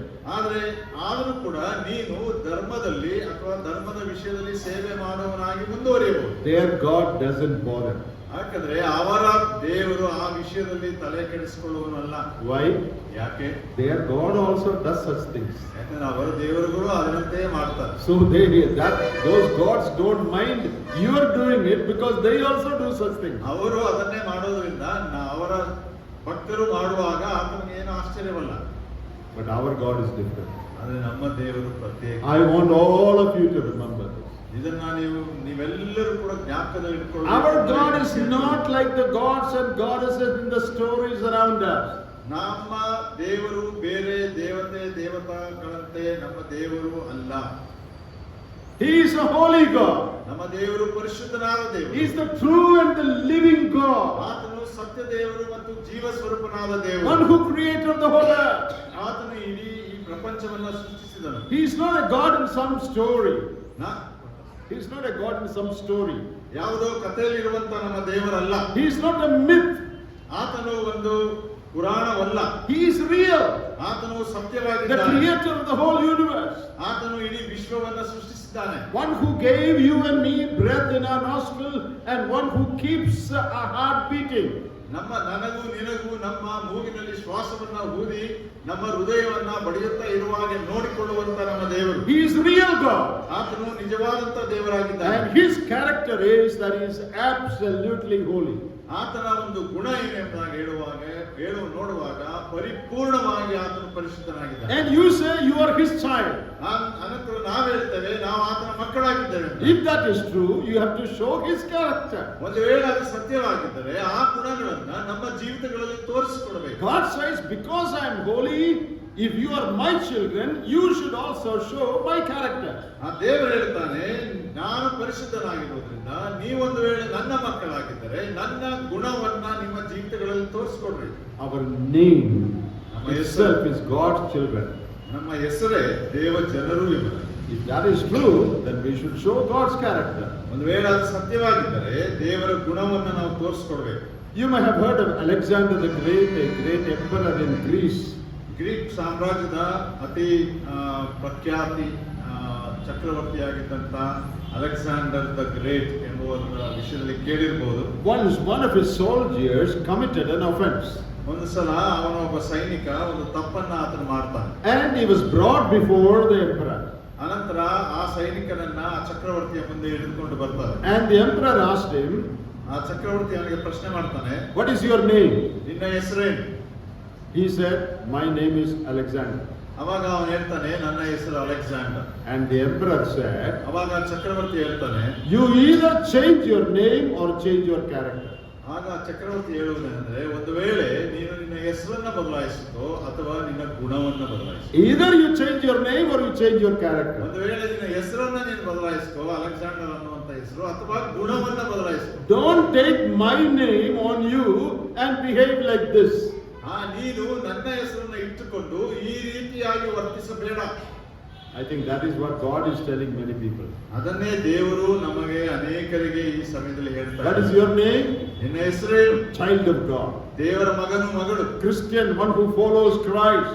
ಕ್ರೈಸ್ತರು ಅಂದ್ರೆ ಕರ್ತನಾದ ಯೇಸು ಕ್ರಿಸ್ತನನ್ನು ಹಿಂಬಾಲಿಸುವಂತವರು. But how is your life? ಆದ್ರೆ ನಿನ್ನ ಜೀವಿತ ಹೇಗಿದೆ? What is your behavior? ನಿನ್ನ ವರ್ತನೆ ಹೇಗಿದೆ? Is the Lord telling us you either change your name or you change your behavior? ದೇವರು ನಮಗೆ ಹೇಳ್ತಾ ಇದ್ದಾನ, ಒಂದು ವೇಳೆ ನೀನು ನಿನ್ನ ಹೆಸರನ್ನ ಬದಲಾಯಿಸಿಕೋ ಅಥವಾ ನಿನ್ನ ಗುಣಗಳನ್ನ, ವರ್ತನೆಯನ್ನ, ನಡತೆಯನ್ನ ಬದಲಾಯಿಸಿಕೋ. So why should be perfect holiness? ಯಾಕೆ ನಮಗೆ ಆ ಪರಿಪೂರ್ಣವಾದ ಪರಿಶುದ್ಧತೆ ಬೇಕು? Our God is holy. ಯಾಕಂದ್ರೆ ನಮ್ಮ ದೇವರು ಪರಿಶುದ್ಧ. We who are called after His name ಯಾರು ಆ ದೇವರ ಹೆಸರಿನಿಂದ ಕರೆಯಲ್ಪಟ್ಟಿದ್ದೇವೋ should reflect His character. ನಾವು ಆತನ ಗುಣಗಳನ್ನ ಪ್ರತಿಸ್ಪಂದಿಸುವಂತವರಾಗಿರಬೇಕು. Be holy, for I am holy. ಯಾಕಂದ್ರೆ ನಾನು ಪರಿಶುದ್ಧನಾಗಿರುವುದರಿಂದ ನೀವು ಪರಿಶುದ್ಧರಾಗಿರಿ. Now coming to our practical life, ನಮ್ಮ ಪ್ರಾಯೋಗಿಕ ಜೀವಿತಕ್ಕೆ ಬರುವಾಗ we can have fellowship with the holy God only if our life is holy. ಒಂದು ವೇಳೆ ನಮ್ಮ ಜೀವಿತ ಪರಿಶುದ್ಧತೆಯಿಂದ ಕೂಡಿದ್ದಾದರೆ ಮಾತ್ರ ಆ ಪರಿಶುದ್ಧ ದೇವರ ಅನ್ಯೋನ್ಯತೆಯಲ್ಲಿ ನಾವು ಪಡ್ಕೊಳ್ಳಿಕ್ಕೆ ಸಾಧ್ಯ. You are a born again child of God. ನಾವು ಹೊಸದಾಗಿ ಹುಟ್ಟಿದಂತ ದೇವರ ಮಕ್ಕಳಾಗಿದ್ದೇವೆ. You are in the church. ನಾವು ಸಭೆಯಲ್ಲಿದ್ದೇವೆ. You are going to heaven. ನಾವು ಪರಲೋಕಕ್ಕೆ ಹೋಗ್ತೇವೆ. What will happen if you don't live a holy life? ಒಂದು ವೇಳೆ ನೀವು ಪರಿಶುದ್ಧ ಜೀವಿತ ಜೀವಿಸದೆ ಹೋದ್ರೆ ಏನಾಗ್ತದೆ? I will talk more about it later. ಅದನ್ನ ಕುರಿತು ನಾನು ಇನ್ನೂ ಹೆಚ್ಚಾಗಿ ನಂತರ ಮಾತಾಡ್ತೇನೆ. But let me just tell you one thing. ಆದ್ರೆ ಒಂದು ವಿಷಯವನ್ನ ನಿಮಗೆ ಈಗ, if you don't live holy lives, ನೀವು ಆ ಪರಿಶುದ್ಧ ಜೀವಿತವನ್ನ ನಡೆಸದೇ ಹೋದ್ರೆ you cannot have intimate fellowship with God. ನಿಮಗೆ ನಿಕಟವಾದಂತ ದೇವರೊಟ್ಟಿಗಿನ ಅನ್ಯೋನ್ಯತೆಯನ್ನ ಇಟ್ಟುಕೊಳ್ಳಿಕ್ಕೆ ಸಾಧ್ಯವಿಲ್ಲ. You have relationship with God because God is your father, you are His child. ಯಾಕಂದ್ರೆ ದೇವರು ನಮಗೆ ತಂದೆ ಆಗಿದ್ದಾನೆ, ನಾವು ಆತನ ಮಕ್ಕಳಾಗಿದ್ದೇವೆ. ಆದ್ರಿಂದ ನಮಗೂ ದೇವರಿಗೂ ಮಧ್ಯದಲ್ಲಿ ಒಂದು ಸಂಬಂಧ ಉಂಟು. But you cannot have intimate fellowship with God. ಆದ್ರೆ ಒಂದು ಬಹಳ ಹತ್ತಿರದ ಅಥವಾ ನಿಕಟವಾದಂತ ಒಂದು ಅನ್ಯೋನ್ಯತೆಯನ್ನ ಇಟ್ಟುಕೊಳ್ಳಿಕ್ಕೆ ಸಾಧ್ಯವಿಲ್ಲ. God being holy, ದೇವರು ಪರಿಶುದ್ಧನಾಗಿರುವುದರಿಂದ any type of unholiness ಯಾವುದೇ ತರವಾದಂತಹ ಪರಿಶುದ್ಧತೆ would block our fellowship with God. ನಮಗೂ ದೇವರೊಟ್ಟಿಗಿರುವಂತಹ ಅನ್ಯೋನ್ಯತೆಯನ್ನ ಅದು ಮುಚ್ಚುತ್ತದೆ. Any impurity, ಯಾವುದೇ ಪರಿಶುದ್ಧತೆ, any impurity, any sin, okay, ಯಾವುದೇ ಪಾಪ ಅಥವಾ ಅಪರಿಶುದ್ಧತೆ in your thoughts, ನಮ್ಮ ಆಲೋಚನೆಗಳಲ್ಲಿ, in your looks, ನಮ್ಮ ನೋಟಗಳಲ್ಲಿ, in your talk, ನಮ್ಮ ಮಾತುಗಳಲ್ಲಿ, in your behavior, ನಮ್ಮ ನಡತೆಗಳಲ್ಲಿ, in your attitude, ನಮ್ಮ ಭಾವನೆಗಳಲ್ಲಿ will block the passage between you and God. ನನಗೂ ದೇವರಿಗೂ ಮಧ್ಯದಲ್ಲಿರುವಂತಹ ಮಾರ್ಗವನ್ನ ಅದು ಅಡ್ಡ ಮಾಡ್ತದೆ. Your relationship is there. ನಮ್ಮ ಸಂಬಂಧ ಉಂಟು. You are a child of God. ದೇವರ ಮಕ್ಕಳೇ ಆಗಿದ್ದೇವೆ. But you do not enjoy intimate fellowship with God because of the sins that block the pathway. ಆದುದರಿಂದ ನಮ್ಮ ಪಾಪ ಆ ದೇವರಿಗೂ ನಮಗೂ ಇರುವಂತಹ ಆ ನಿಕಟವಾದ ಅನ್ಯೋನ್ಯತೆಯ ದಾರಿಯನ್ನ ತಡೆಯುವುದರಿಂದ, ಮುಚ್ಚುವುದರಿಂದ ನಾವು ಆ ಅನ್ಯೋನ್ಯತೆಯ ಆನಂದವನ್ನ ಪಡ್ಕೊಳ್ಳಿಕ್ಕೆ ಸಾಧ್ಯವಿಲ್ಲ. Therefore, you cannot enjoy your Christian life properly. ಆದ್ರಿಂದಲೇ ನಿಮ್ಮ ಕ್ರಿಸ್ತಿಯ ಜೀವಿತವನ್ನ ಸರಿಯಾದ ರೀತಿಯಲ್ಲಿ ನೀವು ಅನುಭವಿಸಲಿಕ್ಕೆ ಆನಂದಿಸಲಿಕ್ಕೆ ಆಗ್ತಾ ಇಲ್ಲ. You miss out on so many blessings that you can enjoy as a child of God. ದೇವರ ಮಕ್ಕಳಾಗಿ ನಮಗೆ ಬರಬೇಕಾದಂತ ಅನೇಕ ಆಶೀರ್ವಾದಗಳನ್ನ ನಾವು ಇದರಿಂದ ತಪ್ಪಿಸಿಕೊಳ್ತೇವೆ. Because you cannot live in intimate fellowship with God. ಯಾಕಂದ್ರೆ ಒಂದು ಹತ್ತಿರದ ಸಂಬಂಧದೊಡನೆ ದೇವರ ಅನ್ಯೋನ್ಯತೆಯಲ್ಲಿ ಇರಲಿಕ್ಕೆ ಸಾಧ್ಯವಾಗದೇ ಇರುವುದರಿಂದ. Because of sin, your prayers are blocked halfway through. ನಮ್ಮ ಪಾಪಗಳ ನಿಮಿತ್ತ ನಮ್ಮ ಪ್ರಾರ್ಥನೆಗಳು ಅರ್ಧ ದಾರಿಯಲ್ಲೇ ನಿಲ್ಲಿಸಲ್ಪಡುತ್ತದೆ. You are not able to enjoy the peace and joy in Christian life because there is sin in your life. ಕ್ರಿಸ್ತಿಯ ಜೀವಿತದ ಸಮಾಧಾನ ಮತ್ತು ಶಾಂತಿಯ ಆನಂದವನ್ನ ಪಡ್ಕೊಳ್ಳಿಕ್ಕೆ ಸಾಧ್ಯವಿಲ್ಲ, ಯಾಕಂದ್ರೆ ನಮ್ಮಲ್ಲಿ ಪಾಪವಿದೆ. In Psalm 66 and verse 18, ನಾವು ಕೀರ್ತನೆ 66:18ನೇ ವಚನ ಹೀಗೆ ಓದ್ತೇವೆ. the psalmist says, if I regard iniquity in my heart, the Lord will not hear me. ಅಲ್ಲಿ ಕೀರ್ತನೆಗಾರನು ಹೇಳ್ತಾನೆ, ನನ್ನಲ್ಲಿ ಯಾವುದಾದ್ರೂ ಪಾಪ ಇರುವುದಾದ್ರೆ ದೇವರು ನನ್ನ ಪ್ರಾರ್ಥನೆಯನ್ನ ಕೇಳಿಸಿಕೊಳ್ಳುವುದಿಲ್ಲ. Your prayers will be hindered. ಅಲ್ಲಿ ನಮ್ಮ ಪ್ರಾರ್ಥನೆಗೆ ಅಡ್ಡಿ ಉಂಟಾಗ್ತದೆ. Your life will become miserable. ನಮ್ಮ ಜೀವಿತ ಬಹಳ ದುಃಖದಿಂದ ಖಂಡನೆಗಳಿಂದ ಕೂಡಿದ. Much of the blessings as a Christian you will not be able to experience. ನಮಗೆ ಕ್ರೈಸ್ತರಾಗಿ ಬರಬೇಕಾದಂತ ಅನೇಕ ಆಶೀರ್ವಾದಗಳ ಅನುಭವಗಳನ್ನ ತಪ್ಪಿಸಿಕೊಳ್ತಾರೆ. And you will live an unhappy, restless, miserable Christian life. ಆವಾಗ ನಾವು ಒಂದು ಸಂತೋಷವಿಲ್ಲದಂತ ಮತ್ತು ಸಮಾಧಾನವಿಲ್ಲದಂತ ಮತ್ತು ಬಹಳ ತೊಂದರೆ ಸಂಕಟಗಳಿಂದ ಕೂಡಿದಂತ ಕ್ರಿಸ್ತಿಯ ಜೀವಿತವನ್ನು ಜೀವಿಸ್ತೇವೆ. You know, there are many tubes or channels or veins or arteries, whatever you call it, through which blood flows in your system. ನಮ್ಮ ದೇಹದಲ್ಲಿ ಅನೇಕ ರಕ್ತನಾಳಗಳಿರ್ತದೆ, ಅದನ್ನ ನಾನಾ ರೀತಿಯಲ್ಲಿ ಕರೆಯಲ್ಪಡ್ತದೆ. ರಕ್ತನಾಳಗಳಲ್ಲಿ ನಮ್ಮ ರಕ್ತ ಹರಿದು ಹೋಗ್ತದೆ. How do people get heart attack? ಜನರಿಗೆ ಹೃದಯಾಘಾತ ಯಾವ ರೀತಿ ಆಗ್ತದೆ? Some materials get deposited along the way of that tube. ಆ ರಕ್ತನಾಳಗಳಲ್ಲಿ ಮಧ್ಯದಲ್ಲೆಲ್ಲೋ ಕೆಲವು ವಸ್ತುಗಳು ಅಂಶಗಳು ಅಲ್ಲಿ ಶೇಖರಿಸಲ್ಪಡ್ತವೆ. So the flow is blocked. ಅವಾಗ ಆ ರಕ್ತ ಹರಿಯುವಂತದಕ್ಕೆ ಅಡ್ಡಿ ಆಗ್ತದೆ. That is how a heart attack comes. ಅವಾಗಲೇ ನಮಗೆ ಹೃದಯಾಘಾತವಾಗುತ್ತದೆ. This is spiritually also true. ಇದು ಆತ್ಮಿಕವಾಗಿಯೂ ಕೂಡ ಸತ್ಯ. Many sins block our communion channel with God. ಅನೇಕ ನಮ್ಮ ಪಾಪಗಳು ನಮಗೂ ದೇವರಿಗೂ ಒಟ್ಟಿಗೆ ಇರುವಂತ ಅನ್ಯೋನ್ಯತೆಯ ಮಾರ್ಗವನ್ನ ಮುಚ್ಚುತ್ತದೆ. So the fellowship flow is not smooth. ಆದ್ರಿಂದ ಆ ಒಂದು ಅನ್ಯೋನ್ಯತೆಯ ಒಂದು ಮುಂದೆ ಹೋಗುವಂತ ಸಂಗತಿ ಅದು ಮೃದುವಾಗಿಲ್ಲ. What is the result? ಅದರ ಪರಿಣಾಮವೇನು? Many believers do not enjoy their Christian lives to the full. ಆದ್ರಿಂದ ಪೂರ್ಣ ಮಟ್ಟಿಗೆ ಅನೇಕ ವಿಶ್ವಾಸಿಗಳು ತಮ್ಮ ಕ್ರೈಸ್ತ ಜೀವಿತದ ಆ ಸಂತೋಷವನ್ನ ಪಡ್ಕೊಳ್ಳಿಕ್ಕಾಗಲ್ಲ. Worry and anxiety in their life. ಅವರಿಗೆ ಬಹಳ ಉತ್ಸುಕರಾಗಿರ್ತಾರೆ. There is bitterness and anger in their heart. ಒಂದು ವೇಳೆ ಹೃದಯಗಳಲ್ಲಿ ಕೈ ಭಾವನೆಗಳು ಮತ್ತು ಕೋಪಗಳು ಇರ್ತದೆ. Their relationship with one another is affected. ಒಬ್ಬರಿಗೊಬ್ಬರಿಗಿರುವಂತಹ ಸಂಬಂಧ ಅದರ ಮೇಲೆ ತೊಂದರೆಗಳು ಉಂಟಾಗಿದೆ. They are not able to discern God's will for their life. ಅವರು ತಮ್ಮ ಜೀವಿತಕ್ಕಿರುವ ದೇವರ ಚಿತ್ತವನ್ನ ಗ್ರಹಿಸಲಿಕ್ಕೆ ಆಗ್ತಾ ಇಲ್ಲ. So in marriage, in their studies, in many things, they cannot discern the will of God. ಅವರು ತಮ್ಮ ಮದುವೆಗಳಲ್ಲಿ ಅಥವಾ ವಿದ್ಯಾಭ್ಯಾಸಗಳಲ್ಲಿ ಬೇರೆ ವಿಷಯಗಳಲ್ಲಿ ದೇವರ ಚಿತ್ತವನ್ನ ಕಂಡುಕೊಳ್ಳಲಿಕ್ಕೆ ಅಸಾಧ್ಯವಾಗ್ತದೆ. Because your connection with God is not proper. ಯಾಕಂದ್ರೆ ನಿನ್ನ ಮತ್ತು ದೇವರೊಟ್ಟಿಗಿನ ಸಂಬಂಧ ಸರಿಯಾದ ರೀತಿಯಲ್ಲಿ ಇಲ್ಲ. That affects every area of your life. ಅದು ನಿನ್ನ ಜೀವಿತದ ಪ್ರತಿಯೊಂದು ಭಾಗದ ಮೇಲೆ ಪರಿಣಾಮವನ್ನ ಉಂಟು ಮಾಡುತ್ತದೆ. That is why many believers do not enjoy the blessings in their Christian life. ಆದ್ದರಿಂದ ಅನೇಕ ವಿಶ್ವಾಸಿಗಳು ತಮ್ಮ ಕ್ರೈಸ್ತ ಜೀವಿತದಲ್ಲಿ ಆ ಆಶೀರ್ವಾದಗಳನ್ನ ಅವರು ಅನುಭವಿಸುವುದಿಲ್ಲ ಅಥವಾ ಸಂತೋಷದಿಂದ ಸ್ವೀಕರಿಸುವುದಿಲ್ಲ. But if you keep on cleaning that passage, ಆದ್ರೆ ನೀವು ಆ ಒಂದು ಮಾರ್ಗವನ್ನ ಶುದ್ಧಗೊಳಿಸ್ತಾ ಇರುವುದಾದ್ರೆ, whenever there is a deposit of an object, immediately cleanse it and remove it. ಅಲ್ಲಿ ಯಾವುದಾದ್ರೂ ವಸ್ತುವಿನ ಶೇಖರಣೆ ಮಧ್ಯದಲ್ಲಿ ಬಂದಿರುವುದಾದ್ರೆ ಅದನ್ನ ತಕ್ಷಣ ನಿರ್ಮೂಲ ಮಾಡಬೇಕು. Confess and forsake it. ನಿನ್ನ ಪಾಪವನ್ನ ಒಪ್ಪಿಕೊಂಡು ಅದನ್ನ ಬಿಟ್ಟು ಬಿಡಬೇಕು. 1 John 1:9 says, if we confess, the Lord will forgive us. ದೇವರ ವಾಕ್ಯ 1 ಯೋಹಾನ 1:9 ನಾವು ಹೇಳ್ತದೆ, ನಾವು ನಮ್ಮ ಪಾಪಗಳನ್ನು ಒಪ್ಪಿಕೊಳ್ಳುವುದಾದರೆ ದೇವರು ಅದನ್ನು ಕ್ಷಮಿಸ್ತಾನೆ. Constantly keep on confessing every failure, sin that comes into your life. ನಿರಂತರವಾಗಿ ನಮ್ಮಲ್ಲಿ ಬರುವಂತ ಸೋಲು, ಬರುವಂತ ಪಾಪ ನಿರಂತರವಾಗಿ ನಾವು ಒಪ್ಪಿಕೊಂಡು ಬಿಟ್ಟು ಬಿಡಬೇಕು. Always keep the passage clear. ಯಾವಾಗಲೂ ಆ ಮಾರ್ಗವನ್ನ ಶುದ್ಧವಾಗಿಡ್ರಿ. Then what happens? ಅವಾಗ ಏನಾಗ್ತದೆ? Your fellowship with God is intimate. ಅವಾಗ ನನ್ನದು ಮತ್ತು ದೇವರೊಟ್ಟಿಗಿರುವಂತಹ ಆ ಅನ್ಯೋನ್ಯತೆ ನಿಕಟವಾಗಿದೆ. God's peace and joy would flow into your heart. ದೇವರ ಒಂದು ಸಮಾಧಾನ ಮತ್ತು ಸಂತೋಷ, ಆನಂದ ನನ್ನ ಹೃದಯಗಳಲ್ಲಿ ಹರಿದು ಬರ್ತದೆ. Your prayers reach heaven unhindered. ನನ್ನ ಪ್ರಾರ್ಥನೆಗೆ ಯಾವುದೇ ಅಡ್ಡಿ ಇಲ್ಲದೆ ಪರಲೋಕವನ್ನ ತಲುಪುವಂತಾಗಿದೆ. You experience God's presence in the midst of trials and problems in your life. ನಮಗೆ ಬರುವಂತಹ ಶೋಧನೆಗಳು, ತೊಂದರೆಗಳ ಮಧ್ಯದಲ್ಲಿ, ಆ ಜೀವಿತದಲ್ಲಿ ನಾವು ದೇವರ ಪ್ರಸನ್ನತೆಯನ್ನ ಅನುಭವಿಸ್ತೇವೆ. And you rejoice in the Lord always. ನಾವು ಯಾವಾಗಲೂ ದೇವರಲ್ಲಿ ಸಂತೋಷಿಸ್ತೇವೆ. You live without murmuring and complaining. ನಾವು ಯಾವುದು ಗುಣಗಟ್ಟದೆ ಮತ್ತು ಫಿರ್ಯಾದಿಗಳನ್ನ ಹೇಳದೆ ಜೀವಿಸ್ತೇವೆ. You have victory over anxiety and worry. ನಮ್ಮ ಮೇಲಿರುವಂತಹ ಒಂದು ಆತಂಕ ಮತ್ತು ನಮಗಿರುವಂತಹ ಒಂದು ಚಿಂತೆ, ಇದರ ಮೇಲೆ ನಮಗೆ ಜಯ ಬರ್ತದೆ. You are able to have victory over temptations that come your way. ನಮ್ಮ ದಾರಿ ಮಧ್ಯದಲ್ಲಿ ಬರುವಂತಹ ಅನೇಕ ಶೋಧನೆಗಳ ಮೇಲೆ ನಾವು ಜಯ ಸಾಧಿಸಬಹುದು. Life of joy and peace. ನಮ್ಮ ಜೀವಿತ ಸಂತೋಷ ಮತ್ತು ಸಮಾಧಾನದ ಜೀವಿತವಾಗ್ತದೆ. That is abundant Christian life. ಇದು ಬಹಳ ತುಂಬಿರುವಂತಹ ಒಂದು ಕ್ರಿಸ್ತಿಯ ಜೀವಿತ.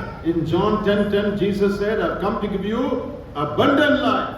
ನಾನು ನಿಮಗೆ ಧಾರಾಳವಾದಂತಹ ಒಂದು ಜೀವಿತವನ್ನು ಕೊಡಲಿಕ್ಕೆ ಬಂದಿದ್ದೇನೆ. I have come to give that to you. In John 10:10 Jesus said that. ನಾವು ಯೋಹಾನ 10:10 ನಾವು ನೋಡ್ತೇವೆ, ಆ ಒಂದು ಜೀವಿತವನ್ನ ದೇವರು ನಮಗೆ ಆತನು ಕೊಡುವಂತವನಾಗಿದ್ದಾನೆ. A life of abundance.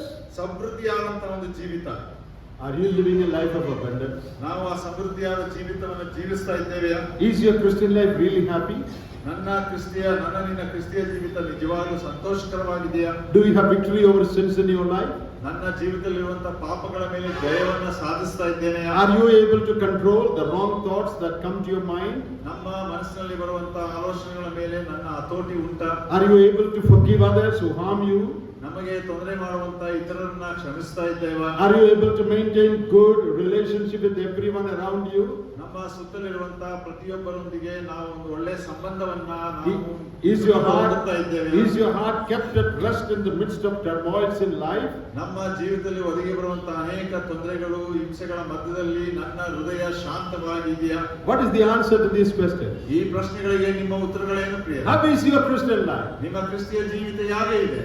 Is it a miserable Christian life? ಒಂದು ವೇಳೆ ಅದು ನಿಮಗೆ ತೊಂದರೆಗಳನ್ನ ಉಂಟು ಮಾಡುವಂತ ಒಂದು or abundant Christian life? ಅಥವಾ ಸಮೃದ್ಧಿಯಾದಂತ ಕ್ರಿಸ್ತಿಯ ಜೀವಿತವ? What is the difference between a life and abundant life? ಒಂದು ವೇಳೆ ಜೀವಿತ, ಸಮೃದ್ಧಿಯಾದ ಜೀವಿತ, ಇದರ ಒಂದು ವ್ಯತ್ಯಾಸವೇ? You go to a hospital. ಒಂದು ವೇಳೆ ನೀವು ಹಾಸ್ಪಿಟಲ್ಗೆ ಹೋದ್ರೆ, in the ward there where patients are lying, ಆ ಆಸ್ಪತ್ರೆಗಳಲ್ಲಿ ಅನೇಕ ರೋಗಿಗಳಿರ್ತಾರೆ. On the bed some people nigh unto death are lying. ಒಂದು ವೇಳೆ ತಮ್ಮ ಪ್ರಾಣಕ್ಕೆ ಸಾಯುವ ಸನಿಯದಲ್ಲಿರುವಂತವರು ಅನೇಕರಿರ್ತಾರೆ. Very weak people. ಬಹಳ ದೊಡ್ಡ ದೊಡ್ಡ ಮನುಷ್ಯರು. They can hardly breathe. ಅವರಿಗೆ ಉಸಿರಾಡಲಿಕ್ಕೆ ಆಗ್ತಾ ಇಲ್ಲ. They cannot get up. ಅವರಿಗೆ ಎದ್ದೇಳಲಿಕ್ಕೆ ಆಗ್ತಾ ಇಲ್ಲ. Someone has to lift them up. ಕೆಲವರು ಯಾರಾದ್ರೂ ಅವ್ರನ್ನ ಸಹಾಯ ಮಾಡಬೇಕು. They have to be fed. ಅವರಿಗೆ ಊಟ ಬಡಿಸಬೇಕು, ಊಟ ಉಣಿಸಬೇಕು. Do they have life? ಅವರಿಗೆ ಜೀವ ಉಂಟಾ? What is the answer? Do they have life? ಜೀವ ಇದೆಯಾ? Yes or no? Come on, tell me. Do they have life? They have life. ಅವರಿಗೆ ಜೀವ ಇದೆ. Look at the nurses who are working in that ward. ಅಂದ್ರೆ ಆ ಆಸ್ಪತ್ರೆಯಲ್ಲಿ ಕೆಲಸ ಮಾಡುವಂತ ದಾದಿಯರನ್ನು they are running. ಅವರು ಓಡಾಡ್ತಾ ಇರ್ತಾರೆ. One patient cries here, so she comes here. ಒಂದು ವೇಳೆ ಒಂದು ರೋಗಿ ಅವನು ಕೂಗಿಕೊಂಡ್ರೆ ಅಲ್ಲಿಗೆ ಓಡಿ ಬರ್ತಾನೆ. Then someone cries there, then she runs there. ಇನ್ನೊಬ್ರು ಕರೆದ್ರೆ ಅಲ್ಲಿಗೆ ಓಡೋಗ್ತಾರೆ. She is taking care of several people at the same time. ಒಂದೇ ಸಮಯದಲ್ಲಿ ಅನೇಕ ರೋಗಿಗಳನ್ನು ಎಚ್ಚರ ವಹಿಸ್ತಾ ಇದ್ದಾರೆ. Does she have life? ಅವಳಿಗೆ ಜೀವ ಇದೆಯಾ? What is the answer? ಅವಳಿಗೆ ಜೀವ. She has life or not? She has life. That old man also has life. ಆ ವಯಸ್ಸಾದವನಿಗೂ ಜೀವ ಇದೆ. Nurse also has life. ಆ ದಾದಿಗೂ ಜೀವ ಇದೆ. What is the difference? ಅದರ ವ್ಯತ್ಯಾಸವೇ? Old man has life, nurse has abundance. ಆ ವಯಸ್ಸಾದವನಿಗೆ ಜೀವ ಇದೆ ಅಷ್ಟೇ, ಆದ್ರೆ ಆ ದಾದಿಗೆ ಸಮೃದ್ಧಿಯಾದ ಜೀವ. That life is propelling her, making her to run here and there. ಆ ಜೀವ, ಆಕೆಯಲ್ಲಿರುವಂತಹ ಆ ಜೀವ ಅವಳನ್ನ ಅಲ್ಲಿ ಇಲ್ಲಿ ಓಡುವ ಹಾಗೆ ಸ್ಫೂರ್ತಿ ಮಾಡ್ತದೆ. It is showing itself in her life. ಅದು ಆಕೆಯ ಜೀವಿತದಲ್ಲಿ ತೋರಿಸಿಕೊಳ್ತಾ ಇದೆ. She is not lazily lying down somewhere. ಅವಳೆಲ್ಲೋ ಹೋಗಿ ಸುಮ್ಮನೆ ಕೂತ್ಕೊಂಡಿಲ್ಲ. She is running around. ಆಕೆ ಆ ಕಡೆ ಈ ಕಡೆ ಓಡಾಡ್ತಾ Life is flowing through her. ಅವಳ ಮುಖಾಂತರ ಜೀವ ಹೊರಸೂಸುತ್ತಾ ಉಂಟು. That is abundant life. ಅದು ಸಮೃದ್ಧಿಯಾದ ಜೀವಿತ. The Lord Jesus came to give every one of us such a life. ಕರ್ತನಾದ ಯೇಸು ಕ್ರಿಸ್ತನು ಬಂದದ್ದು ನಮ್ಮ ಪ್ರತಿಯೊಬ್ಬರಿಗೂ ಅಂಥ ಒಂದು ಜೀವಿತವನ್ನ ಕೊಡ್ಲಿಕ್ಕಾಗಿ. So what are we trying to say now? ನಾವೀಗ ಏನನ್ನು ಹೇಳಲಿಕ್ಕೆ ಬಯಸ್ತೇವೆ? If we don't live holy lives, ನಾವು ಪರಿಶುದ್ಧ ಜೀವಿತವನ್ನು ಜೀವಿಸದೆ ಹೋದ್ರೆ, if we allow sinful things to be deposited along the way, ಆ ಮಾರ್ಗದ ಮಧ್ಯದಲ್ಲಿ ಅನೇಕ ಅಡ್ಡ ಮಾಡುವಂತ ವಸ್ತುಗಳನ್ನ ನಾವು ಅಲ್ಲಿ ಶೇಖರಿಸಲಿಕ್ಕೆ ಬಿಡುವುದಾದ್ರೆ, our intimacy, fellowship with God will be chopped. ನಮ್ಮ ದೇವರೊಟ್ಟಿಗಿನ ನಿಕಟತೆ ಮತ್ತು ಅನ್ಯೋನ್ಯತೆ ಅದು ಅದುಮಿದಂತೆ ಆಗ್ತದೆ. Then your prayers cannot go up. ಅವಾಗ ನಮ್ಮ ಪ್ರಾರ್ಥನೆ ದೇವರಿಗೆ ತಲುಪುವುದಿಲ್ಲ. What God speaks to you, you cannot hear. ದೇವರು ನಮ್ಮೊಟ್ಟಿಗೆ ಏನು ಮಾತಾಡ್ತಾನೋ ಅದನ್ನು ಕೂಡ ನಾವು ಕೇಳಿಸ್ಕೊಳ್ಳಿಕ್ಕೆ ಆಗೋದಿಲ್ಲ. You are not able to discern God's will when it comes to important decisions in life. ನಾವು ನಮ್ಮ ಜೀವಿತದ ಘಟ್ಟದಲ್ಲಿ ಪ್ರಾಮುಖ್ಯವಾದಂತ ತೀರ್ಮಾನಗಳನ್ನ ತೆಗೆದುಕೊಳ್ಳುವಾಗ ದೇವರ ಚಿತ್ತವನ್ನ ಗ್ರಹಿಸಲಿಕ್ಕೆ ಸಾಧ್ಯವಾಗುವುದಿಲ್ಲ. You are coming to church. ನಾವು ಸಭೆಗೆ ಬರ್ತೇವೆ. You are listening to messages. ದೇವರ ಸಂದೇಶವನ್ನು ಕೇಳಿಸ್ಕೊಳ್ತೇವೆ. You hear the preacher, but you don't hear God. ನೀವು ಸಂದೇಶಗಳನ್ನ ಕೇಳಿಸ್ಕೊಳ್ತೀರಾ ಹೊರತು ದೇವರನ್ನ ಕೇಳಿಸ್ಕೊಳ್ತಾ ಇಲ್ಲ. Did you understand that? ಅದು ಅರ್ಥವಾಯ್ತಾ? You hear and understand everything what the preacher says. ಆ ಸಂದೇಶಕರು ಏನ್ ಹೇಳ್ತಾನೋ ಅದನ್ನೆಲ್ಲ ಕೇಳಿಸ್ಕೊಳ್ತೀರಾ, ಅರ್ಥ ಮಾಡ್ಕೊಳ್ತೀರಾ. But you don't hear God speaking to you. ಆದ್ರೆ ದೇವರು ನಿಮ್ಮೊಟ್ಟಿಗೆ ಮಾತಾಡುವಂತದ್ದನ್ನ ನೀವು ಕೇಳಿಸ್ಕೊಳ್ತಾ ಇಲ್ಲ. Because there is blockage. ಯಾಕಂದ್ರೆ ಅಲ್ಲಿ ಒಂದು ಅಡ್ಡಿ ಉಂಟು. You are living a Christian life, ನಾವು ಕ್ರಿಸ್ತಿಯ ಜೀವಿತವನ್ನು ಜೀವಿಸ್ತಿದ್ದೇವೆ, but not abundant life. ಆದ್ರೆ ಸಮೃದ್ಧಿಯಾದ ಜೀವಿತವಲ್ಲ. What a sad thing. ಎಂತ ದುಃಖಕರವಾದಂತ. Is that how God wants you to live? ಈ ರೀತಿಯೇ ದೇವರು ನಾವು ಜೀವಿಸಬೇಕೆಂಬುದಾಗಿ ಬಯಸ್ತಾನ. Because of some sins in our life? ನಮ್ಮಲ್ಲಿರುವಂತಹ ಕೆಲವು ಪಾಪಗಳ ನಿಮಿತ್ತ, because of not clearing the way all the time? ನಮಗೂ ದೇವರಿಗೆ ಇರುವಂತಹ ಸಂಬಂಧದಲ್ಲಿ ಆ ಅಡ್ಡಿ ಮಾಡುವಂತಹ ವಸ್ತುವನ್ನು ನಾವು ತೆಗೆದು ಹಾಕದೇ ಇರುವುದರಿಂದ, because we harbor some bitterness in our heart? ನಮ್ಮ ಹೃದಯಗಳಲ್ಲಿ ಕೆಲವು ಕೈ ಸಂಗತಿಗಳಿರುವುದರಿಂದ, because we love some bad habits? ನಮ್ಮಲ್ಲಿ ಕೆಲವು ದುರಭ್ಯಾಸಗಳಿರುವುದರಿಂದ we are not able to progress in holiness. ನಾವು ಆ ಪರಿಶುದ್ಧತೆಯಲ್ಲಿ ಮುಂದೆ ಬೆಳೆಯಲಿಕ್ಕೆ ಆಗ್ತಾ ಇಲ್ಲ. Not able to have intimate fellowship with God. ದೇವರೊಟ್ಟಿಗೆ ಆ ನಿಕಟವಾದಂತಹ ಒಂದು ಅನ್ಯೋನ್ಯತೆಯನ್ನು ಪಡೆದುಕೊಳ್ಳಿಕ್ಕೆ ಸಾಧ್ಯವಾಗ್ತಾ ಇಲ್ಲ. My dear brothers and sisters, ಆದ್ರಿಂದ ನನ್ನ ಪ್ರಿಯ ಸಹೋದರ ಸಹೋದರಿಯರೇ, if that is true about your life, ಒಂದು ವೇಳೆ ಅದು ನನ್ನ ವಿಷಯದಲ್ಲಿಯೂ ನಿನ್ನ ವಿಷಯದಲ್ಲಿ ಸತ್ಯವಾಗಿದ್ದರೆ, you can be called as a miserable Christian. ಆವಾಗ ನೀನು ದುರದೃಷ್ಟಕರವಾದಂತಹ ಕ್ರೈಸ್ತನೆಂಬುದಾಗಿ ಕರೆಯಲ್ಪಡಬಹುದು. Once the American president was visiting a country. ಒಂದು ಸಲ ಅಮೆರಿಕ ದೇಶದ ಅಧ್ಯಕ್ಷರು ಇನ್ನೊಂದು ದೇಶಕ್ಕೆ ಅವರು ಹೋಗ್ತಾ ಇದ್ರು. So as he was coming down on the red carpet, ಅಲ್ಲಿ ಆ ಕೆಂಪು ಹಾಸಿನ ಮೇಲೆ ಅವರು ಹಿಡಿದು ಬರ್ತಾ ಇರುವಾಗ, many people had gathered on both sides to greet him. ಎರಡು ಪಕ್ಕದಲ್ಲಿಯೂ ಅವರನ್ನು ವಂದಿಸಲಿಕ್ಕಾಗಿ ಅನೇಕ ಜನರು ನಿಂತುಕೊಂಡಿದ್ರು. There was a little boy in the hand of a father. ಆ ತಂದೆಯ ಕೈಯಲ್ಲಿ ಒಂದು ಸಣ್ಣ ಹುಡುಗ ಇದ್ದ. So the father was lifting him up to show the president. ಅಲ್ಲಿ ತಂದೆ ಆ ಮಗುವನ್ನು ಎತ್ತಿ ಹಿಡ್ಕೊಂಡಿದ್ದ, ಯಾಕಂದ್ರೆ ಆ ಮಗು ಅಧ್ಯಕ್ಷರನ್ನು ನೋಡ್ಲಿ ಎಂಬುದಾಗಿ. And as the president was walking down, ಯಾವಾಗ ಅಧ್ಯಕ್ಷರು ನಡ್ಕೊಂಡು ಬರ್ತಾ ಇದ್ರು, he noticed this little boy. ಅವನು ಈ ಸಣ್ಣ ಬಾಲಕನನ್ನ ನೋಡಿದನು. So he stretched his hand to the boy to shake hands with him. ಅವನು ತನ್ನ ಕೈಯನ್ನು ಚಾಚಿ, ಅಧ್ಯಕ್ಷರು ಆ ಸಣ್ಣ ಬಾಲಕನಿಗೆ ಕೈಯನ್ನು ಕುಲುಕಲಿಕ್ಕೆ ಅವರು ಕೈ ಚಾಚಿದರು. Oh, what a privilege to shake hands with the president of America. ಒಂದು ವೇಳೆ ಅಮೆರಿಕ ದೇಶದ ಅಧ್ಯಕ್ಷರೊಂದಿಗೆ ಕೈ ಕುಲುಕುವಂತದ್ದು ಎಂತ ಒಂದು ಭಾಗ್ಯಶೀಲತೆ. If you get a chance for 1 month, you will be jumping. ಒಂದು ವೇಳೆ ಆ ತರವಾದಂತ ಆಸ್ಪದ ನಮಗೆ ಸಿಕ್ಕಿದ್ರೆ ಅದಕ್ಕಾಗಿ ನಾವು 1 ತಿಂಗಳು ಕುಡಿದಾಡ್ತೇವೆ. You take a photo and keep it in your room. ಅದರ ಒಂದು ಫೋಟೋವನ್ನ ತೆಗೆದು ನಮ್ಮ ರೂಮ್ಗಳಲ್ಲಿ ಇಟ್ಕೊಳ್ತೇವೆ. Okay, the president stretched his hand. ಆ ಅಧ್ಯಕ್ಷರು ತಮ್ಮ ಕೈಯನ್ನ ಚಾಚಿದರು. You know what the boy did? ಆ ಮಗು ಏನ್ ಮಾಡ್ತು ಗೊತ್ತಾ? He put his hand behind. ಆ ಕೈಯನ್ನು ಹಿಂದ್ಗಡೆ ಹಾಕಿದ್ರು. No, I don't think. ನನಗೆ ಬೇಡ, ನಾನು ಕೈ ಕುಲ್ಕಲ್ಲ. President waited for some time, ಆ ಅಧ್ಯಕ್ಷರು ಸ್ವಲ್ಪ ಹೊತ್ತು ನಿಂತರು, but he wouldn't show his hand. ಆದ್ರೆ ಅವನು ತನ್ನ ಕೈ ತೋರಿಸಲಿಲ್ಲ. And the president walked away. ಅನಂತರ ಅಧ್ಯಕ್ಷರು ದಾಟಿ ಹೋದ್ರು. And his dad asked him, ಅವಾಗ ಅವ್ರ ತಂದೆ ಆ ಮಗುವಿಗೆ ಪ್ರಶ್ನೆ ಕೇಳಿದ್ರು, "Oh, my son, what an opportunity you lost. ಓ ನನ್ನ ಮಗನೇ, ಇಂಥ ಒಂದು ಆಸ್ಪದ ನೀನು ಕಳ್ಕೊಂಡೆ, Why didn't you stretch your hand?" ಯಾಕೆ ನಿನ್ನ ಕೈಯನ್ನ ಚಾಚಲಿಲ್ಲ? And the boy said, ಅವಾಗ ಆ ಹುಡುಗ ಹೇಳಿದ, "I had a chocolate in my hand. ನನ್ನ ಕೈಯಲ್ಲಿ ಒಂದು ಚಾಕ್ಲೇಟ್ ಇದೆ. If I shake hand with president, chocolate will go." ಒಂದು ವೇಳೆ ನನ್ನ ಕೈ ಕುಲುಕಿದ್ರೆ ಆ chocolate ಹೊರಟೋಗ್ಬಿಡ್ತದೆ. We also have little lollipops in our hand. ಅದೇ ರೀತಿ ನಮ್ಮ ಕೈಯಲ್ಲಿ ಸಣ್ಣ ಸಣ್ಣ ಲಾಲಿಪಾಪ್ಗಳಿದೆ. We are sucking it, enjoying it. ಅದನ್ನ ನಾವು ಚೀಪ್ತಾ ಇದ್ದೇವೆ, ಆನಂದಿಸ್ತಾ ಇದ್ದೇವೆ. Something wrong. ಏನೋ ಒಂದು ತಪ್ಪುಂಟು. Some sins in our life. ನಮ್ಮ ಜೀವಿತದಲ್ಲಿ ಕೆಲವು ಪಾಪಗಳು. Maybe a wrong attitude. ಒಂದು ವೇಳೆ ತಪ್ಪಾದಂತ ಮನೋಭಾವ. We are not willing to give it up. ಅದನ್ನ ನಾವು ಬಿಡ್ಲಿಕ್ಕೆ ಇಷ್ಟಪಡ್ತಾ ಇಲ್ಲ. We are not willing to throw away that sweet. ಆ ಒಂದು ಸಿಹಿಯನ್ನ ಎಸೆಯಲಿಕ್ಕೆ ಇಷ್ಟಪಡ್ತಾ ಇಲ್ಲ. Throw it away. ಅದನ್ನ ಎಸೆಯಿರಿ. And show your hand to the president. ಮತ್ತು ಅಧ್ಯಕ್ಷರಿಗೆ ನಿಮ್ಮ ಕೈಯನ್ನ ಕೊಡ್ರಿ. God is stretching his hand to you. ದೇವರು ನಿಮ್ಮ ಕಡೆಗೆ ಕೈಯನ್ನ ಚಾಚಿಸ್ತಾ ಇದ್ದಾನೆ. But we keep little sweets in our hand, little sins in our hand, and we are not able to shake hands with God. ಆ ಮಗುವಿನಂತೆ ಏನೋ ಒಂದು ಸಿಹಿಯಾದನ್ನ ನಮ್ಮ ಕೈಯಲ್ಲಿ ಇಟ್ಕೊಂಡಿದ್ದೇವೆ. ನಮ್ಮ ಪಾಪಗಳು ನಮ್ಮ ಜೀವಿತದಲ್ಲಿ ಉಂಟು, ಆದ್ರಿಂದ ನಮ್ಮ ಕೈ ಚಾಚಲಿಕ್ಕೆ ನಾವು ಹಿಂಜರಿಯುತ್ತಾ ಇದ್ದೇವೆ. What privileges we lose in our Christian life. ಎಂತ ಒಂದು ಬಾಧ್ಯತೆಯನ್ನ ನಾವು ಕ್ರೈಸ್ತರಾಗಿ ಕಳಕೊಳ್ಳುವಂತರಾಗಿದ್ದೇವೆ. I was trying to tell you why we should live holy lives. ನಾವು ಯಾಕೆ ಪರಿಶುದ್ಧರಾಗಿ ಜೀವಿಸಬೇಕು ಎಂಬುದಾಗಿ ಹೇಳಲಿಕ್ಕೆ ನಾನು ಪ್ರಯತ್ನ ಪಡ್ತಾ ಇದ್ದೇನೆ. You will not enjoy intimate fellowship with God, and therefore you will miss out on a lot of blessing in Christian life. ಯಾಕಂದ್ರೆ ನಾವು ದೇವರೊಟ್ಟಿಗಿನ ಆ ಒಂದು ನಿಕಟವಾದ ಹತ್ತಿರ ಅನ್ಯೋನ್ಯತೆಯನ್ನು ಕಳ್ಕೊಳ್ಳುವಂತವರಾಗಿ ಅನೇಕ ಆಶೀರ್ವಾದಗಳನ್ನ ಕ್ರಿಸ್ತಿಯ ಜೀವಿತದಲ್ಲಿ ನಾವು ಕಳ್ಕೊಳ್ತೇವೆ. How many of you will tell God tonight, ಒಂದು ವೇಳೆ ಎಷ್ಟು ಜನರು ಇವತ್ತು ರಾತ್ರಿ ದೇವರಿಗೆ ಈ ರೀತಿ ಹೇಳ್ತೀರಿ, God, I am willing to give up the chocolates. ದೇವರೇ, ನಾನು ಆ ಒಂದು ಸಿಹಿಯನ್ನ ಬಿಡಲಿಕ್ಕೆ ಇಷ್ಟಪಡ್ತೇನೆ. Little sins in my life I am willing to turn away. ಸಣ್ಣ ಸಣ್ಣ ಪಾಪಗಳನ್ನ ನಾನು ನನ್ನ ಜೀವಿತದಿಂದ ತೆಗೆದು ಹಾಕ್ತೇನೆ. Wrong relationships I will settle.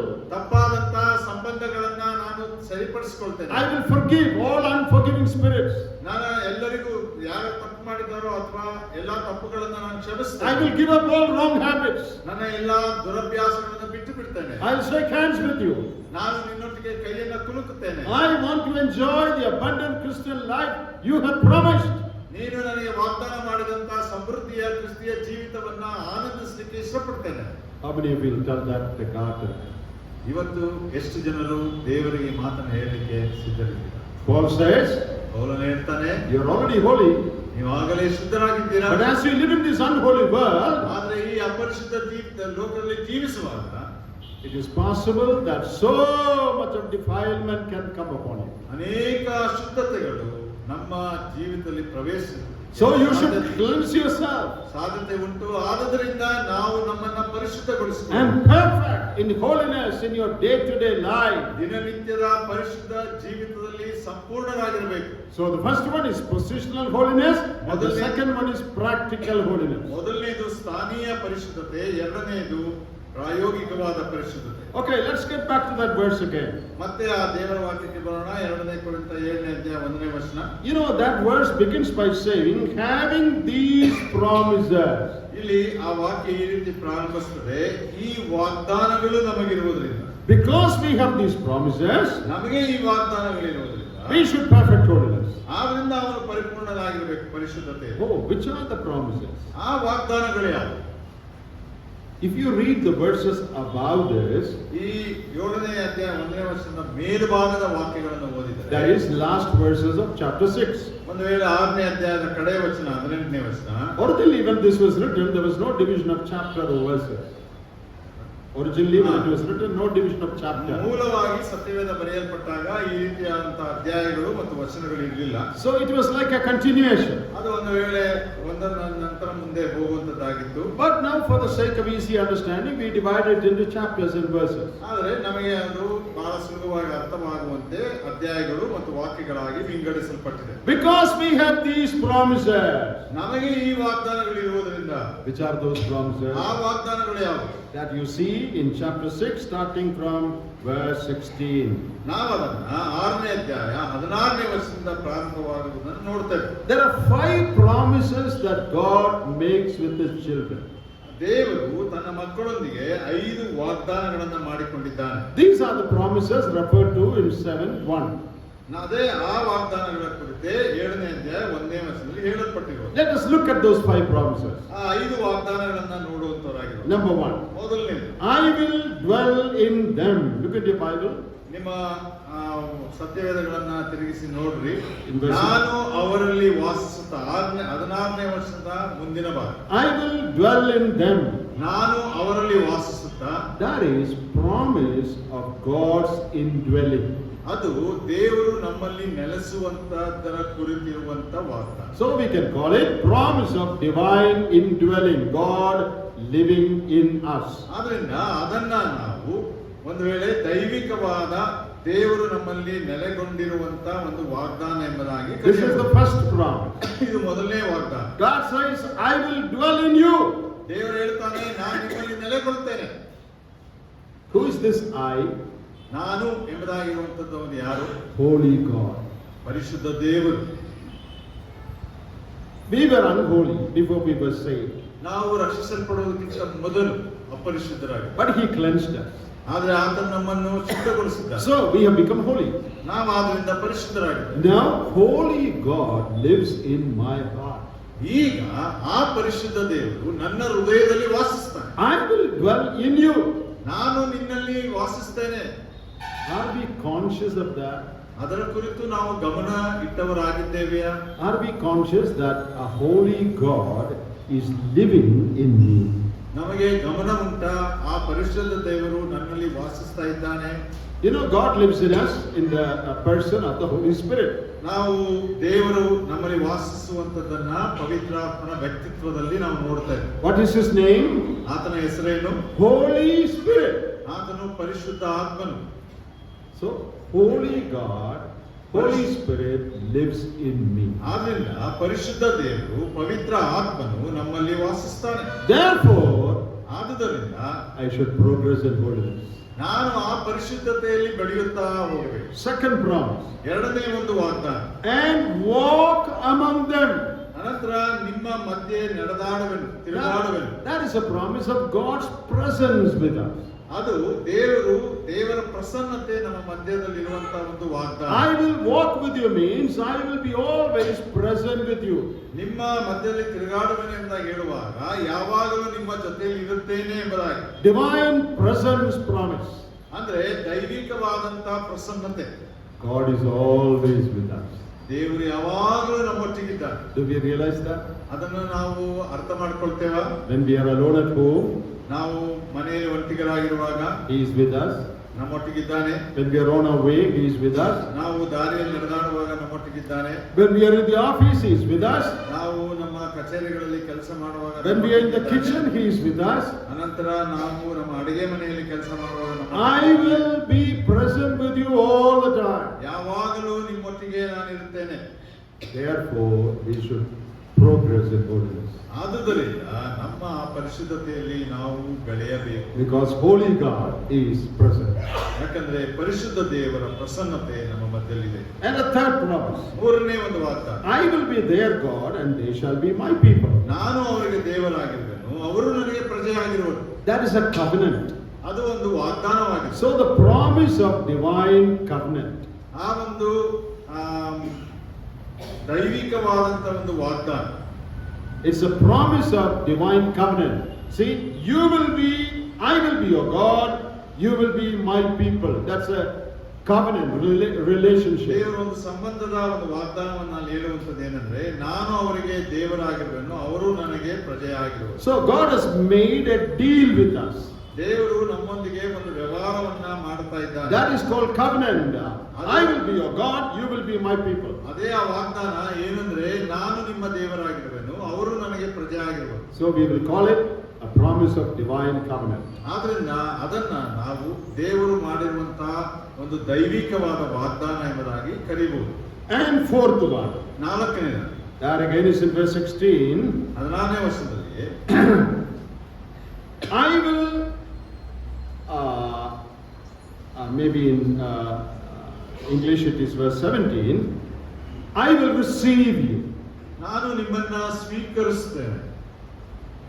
Promise of divine acceptance. ಅಲ್ಲಿ ನಮ್ಮನ್ನ ದೇವರು ಒಪ್ಪಿಕೊಳ್ಳುವಂತಹ ಒಂದು ದೈವಿಕವಾದಂತಹ ವಾಗ್ದಾನ. God accepts us. ದೇವರು ನಮ್ಮನ್ನ ಸ್ವೀಕರಿಸ್ತಾರೆ. God has accepted us. ದೇವರು ನಮ್ಮನ್ನ ಆಗಲೇ ಸ್ವೀಕರಿಸಿದ್ದಾನೆ. Here is a promise, I will accept you. ಇಲ್ಲಿ ಒಂದು ವಾಗ್ದಾನ ಉಂಟು, ಏನಂದ್ರೆ ನಾನು ನಿಮ್ಮನ್ನ ಒಪ್ಪಿಕೊಳ್ತೇನೆ.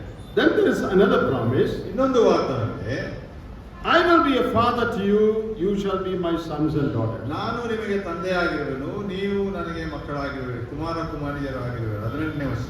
That is a promise of divine relationship. ಇದು ಒಂದು ದೈವಿಕವಾದಂತಹ ಸಂಬಂಧದ ಒಂದು ವಾಗ್ದಾನವಾಗಿದೆ. Father and children. ತಂದೆ ಮತ್ತು ಮಕ್ಕಳ ಒಂದು ವಾಗ್ದಾನ. That's a great relationship. ಅದು ಒಂದು ದೊಡ್ಡ ಸಂಬಂಧ. That is our relationship with God. ಅದು ನಮಗೆ ದೇವರೊಟ್ಟಿಗಿರುವಂತಹ ಒಂದು ಸಂಬಂಧ. He is our father, we are his sons and daughters. ಆತನು ನಮಗೆ ತಂದೆಯಾಗಿದ್ದಾನೆ, ನಾವು ಆತನಿಗೆ ಮಗನು ಮಗಳು ಆಗಿದ್ದೇವೆ. So God gives 5 promises here. ಇಲ್ಲಿ ದೇವರು 5 ವಾಗ್ದಾನಗಳನ್ನು ಕೊಡ್ತಾ ಇದ್ದಾನೆ. Number 1, promise of divine indwelling. ಮೊದಲನೇದು, ಆತನು ನಮ್ಮಲ್ಲಿ ವಾಸ ಮಾಡುವಂತ ವಾಗ್ದಾನ. Second, promise of his divine presence. ಎರಡನೆಯದು, ದೈವಿಕವಾದ ಆತನ ಪ್ರಸನ್ನತೆ ಇರುವ ವಾಗ್ದಾನ. Thirdly, promise of divine covenant, a deal between us. ಅನಂತರ ನಮ್ಮೊಟ್ಟಿಗೆ ಆತನು ವ್ಯವಹಾರ ಮಾಡುವಂತ ಒಂದು ವಾಗ್ದಾನ, ದೈವಿಕವಾದ ವಾಗ್ದಾನ. Fourthly, promise of divine acceptance. ನಾಲ್ಕನೇದಾಗಿ ನಮ್ಮನ್ನ ದೇವರು ಒಪ್ಪಿಕೊಳ್ಳುವಂತ ವಾಗ್ದಾನ. Fifthly, promise of divine relationship. ಐದನೇದಾಗಿ ಸಂಬಂಧದ ವಿಷಯದಲ್ಲಿರುವಂತಹ ದೈವಿಕವಾದ ವಾಗ್ದಾನ. Then chapter 7 starts. ಅವಾಗ 7ನೇ ಅಧ್ಯಾಯ ಪ್ರಾರಂಭವಾಗ್ತದೆ. Therefore, ಆದುದರಿಂದ ಪ್ರಿಯರೇ, because of these promises, ಈ ವಾಗ್ದಾನಗಳು ನಮಗಿರುವುದರಿಂದ let us perfect holiness. ನಾವು ಪರಿಶುದ್ಧರಾಗಿ ಪರಿಪೂರ್ಣರಾಗಿರೋಣ. Because holy God lives in me. ಯಾಕಂದ್ರೆ ಪರಿಶುದ್ಧ ದೇವರು ನನ್ನಲ್ಲಿ ವಾಸಿಸ್ತಾನೆ. Holy God is always with me. ಪರಿಶುದ್ಧ ದೇವರು ಯಾವಾಗಲೂ ನನ್ನ ಜೊತೆ He has ಇದ್ದಾನೆ. accepted me. ಆತನು ನನ್ನನ್ನು ಸ್ವೀಕರಿಸಿದ್ದಾನೆ. I am his child. ನಾನು ಆತನ ಮಗನ He is my father. ಆತನು ನನ್ನ ತಂದೆಯಾಗಿದ್ದಾನೆ. Therefore, ಆದುದರಿಂದ I must perfect holiness. ನಾನು ಪರಿಪೂರ್ಣವಾದ ಪರಿಶುದ್ಧನಾಗಿರಬೇಕು. What good reasons are presented here? ಎಂಥ ಒಂದು ವಿಶೇಷವಾದಂತಹ ಮತ್ತು ಒಳ್ಳೆಯ ಕಾರಣಗಳು ಇಲ್ಲಿ ಕೊಡಲ್ಪಟ್ಟಿವೆ. Having these promises, ಈ ವಾಗ್ದಾನಗಳು ನಮಗಿರುವುದರಿಂದ, then it says, let us cleanse ourselves from all filthiness of the flesh and spirit. ಅನಂತರ ಮುಂದೆ ಇರ್ತದೆ ವಾಕ್ಯ, ಆದುದರಿಂದ ನಾವು ಶರೀರಾತ್ಮಗಳ ಕಲ್ಮಶವನ್ನು ತೊಲಗಿಸಿ ನಮ್ಮನ್ನ ಶುಚಿ ಮಾಡಿಕೊಂಡು. Now, in order to perfect holiness, ನಾವು ಪರಿಪೂರ್ಣವಾದ ಪರಿಶುದ್ಧತೆಯನ್ನು ಹೊಂದಲಿಕ್ಕೆ we have to cleanse ourselves from all filthiness of the flesh and spirit. ಎಲ್ಲಾ ಕಲ್ಮಶಗಳನ್ನ, ಶಾರೀರಿಕ ಮತ್ತು ಆತ್ಮಗಳ ಕಲ್ಮಶವನ್ನ ತೊಲಗಿಸಬೇಕು.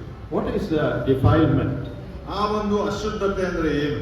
The word used there is defilement. ಅಲ್ಲಿ ನಾವು ಅಶುದ್ಧ ಮಾಡಿಕೊಳ್ಳುವುದೆಂಬುದಾಗಿ ಪದ ಉಪಯೋಗಿಸಲ್ಪಟ್ಟಿದೆ, ಕಲ್ಮಶ. That is the word in our Malayalam also. Yeah. So, ಕಲ್ಮಶ. that means anything that defiles you, ನಮ್ಮನ್ನ ಯಾವುದು ಅಶುದ್ಧಗೊಳಿಸ್ತದೋ that is called defilement. ಅದು ಕಲ್ಮಶ ಎಂಬುದಾಗಿ ಕರೆಯಲ್ಪಡ್ತದೆ. We have to cleanse ourselves from all that defiles us. ನೋಡ್ರಿ, ಈ ನಮ್ಮನ್ನ ಯಾವ್ದಾವುದು ಹಾಗೆ ಅಪರಿಶುದ್ಧ ಮಾಡ್ತದೋ, ಕಲ್ಮಶಗೊಳಿಸ್ತದೋ ಅದನ್ನೆಲ್ಲ ತೊಲಗಿಸಬೇಕು. In Daniel chapter 1 ದಾನಿಯೇಲ ಪುಸ್ತಕ 1ನೇ ಅಧ್ಯಾಯ and verse 8, ವಚನ 8ನೇ ವಚನ. Daniel and friends were in Babylon.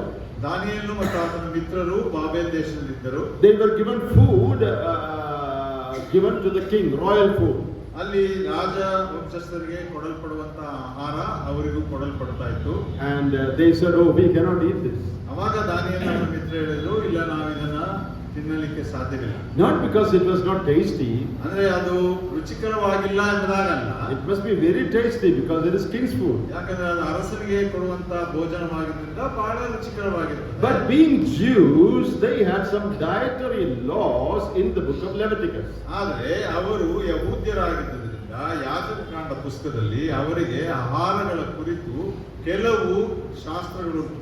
And these food items would violate those laws given by God. ಒಂದು ವೇಳೆ ಈ ಬಾಬೆಲ್ ದೇಶದಲ್ಲಿ ಕೊಟ್ಟಂತ ಆಹಾರಗಳು ಆ ದೇವರು ಕೊಟ್ಟಂತ ಧರ್ಮಶಾಸ್ತ್ರದಲ್ಲಿರುವಂತ ಆ ನಿಯಮಗಳನ್ನ ಅದು ಹತ್ತಿಕ್ಕುವಂತದ್ದಾಗಿರ್ತದೆ. Therefore Daniel said, no, we cannot eat this. ಆದ್ರಿಂದಲೇ ದಾನಿಯೇಲ ಹೇಳ್ತಾನೆ, ಇಲ್ಲ ನಾವಿದನ್ನು ಊಟ ಮಾಡೋದು. You know, in that verse 1:8 it says, ನಾವಲ್ಲಿ 1ನೇ ಅಧ್ಯಾಯ 8ನೇ ವಚನ ನೋಡ್ತೇವೆ, I will not defile myself with this food.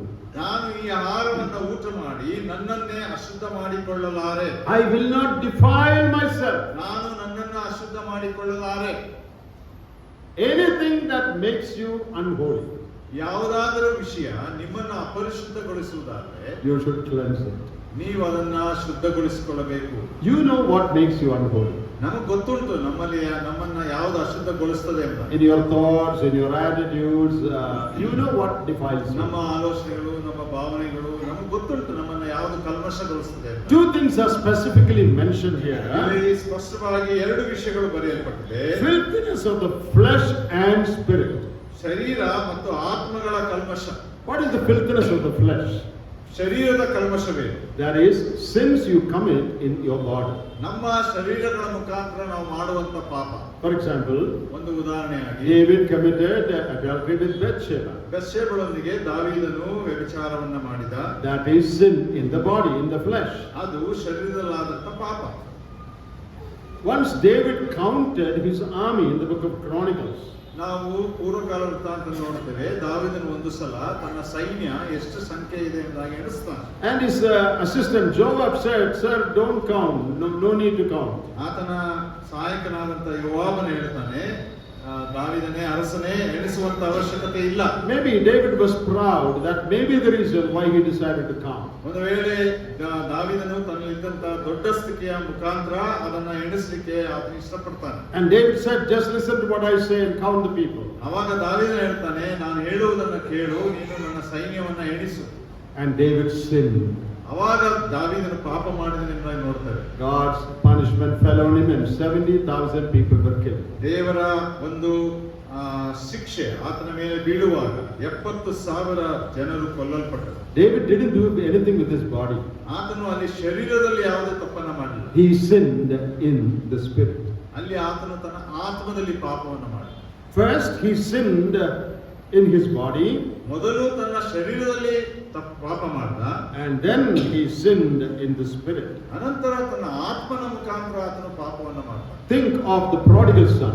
ನಾವು ತಪ್ಪಿ ಹೋದ ಮಗನನ್ನ ಕುರಿತು ಯೋಚನೆ ಮಾಡೋಣ. He went away from his father. ಅವನ ತಂದೆಯನ್ನು ಬಿಟ್ಟು ಹೋದ. And he lived in a bad, immoral, dirty life. ಹಾಗೂ ಅಶುದ್ಧವಾದಂತ ಮತ್ತು ದುಷ್ಟತನದಿಂದ ಕೂಡಿದಂತ ಜೀವಿತವನ್ನ ಜೀವಿಸಿದ. He sinned in his body. ಆತನು ತನ್ನ ಶರೀರದಲ್ಲಿ ಪಾಪವನ್ನು ಮಾಡಿದ. Defilement of the flesh. ಆತನ ಶರೀರದ ಮುಖಾಂತರ ಕಲ್ಮಶ. Then you think of the prodigal son's brother, elder brother. ಅನಂತರ ಅವನ ಆ ತಪ್ಪಿಯೋದ ಮಗನ ಅಣ್ಣನನ್ನ ಕುರಿತು ಯೋಚನೆ ಮಾಡೋಣ. He didn't go anywhere, he was with the father. ಆತನು ಬಹಳ ಚೆನ್ನಾಗಿ ತಂದೆಯೊಡನೆ ಒಡನಾಟದಲ್ಲಿ ಹೋಗ್ತಾ ಇದ್ದ. But in his spirit he was very jealous and bitter and angry. ಆದ್ರೆ ಆತನು ತನ್ನ ಆತ್ಮದಲ್ಲಿ ಬಹಳ ಮನೋಭಾವ ಉಳ್ಳಂತವನಾಗಿ ಬಹಳ ಕೋಪಿಷ್ಠನಾಗಿದ್ದ. That is defilement of the spirit. ಅದು ಆತ್ಮದಲ್ಲಿ ಮಾಡುವಂತ ಕಲ್ಮಶ. Younger brother sinned in the body, the elder one sinned in his spirit. ತಮ್ಮನು ಶರೀರದಲ್ಲಿ ಪಾಪ ಮಾಡಿದ, ಅಣ್ಣನು ಆತ್ಮದಲ್ಲಿ ಪಾಪ ಮಾಡಿದ. I hope you understand what is sin in the flesh and in the spirit. So ಈಗ ನಿಮಗೆ ಶರೀರದಲ್ಲಿ ಪಾಪ, ಆತ್ಮದಲ್ಲಿ ಪಾಪ ಅರ್ಥವಾಗಿದೆ ಎಂಬುದಾಗಿ ನಾನು ನೆನೆಸ್ತೇನೆ.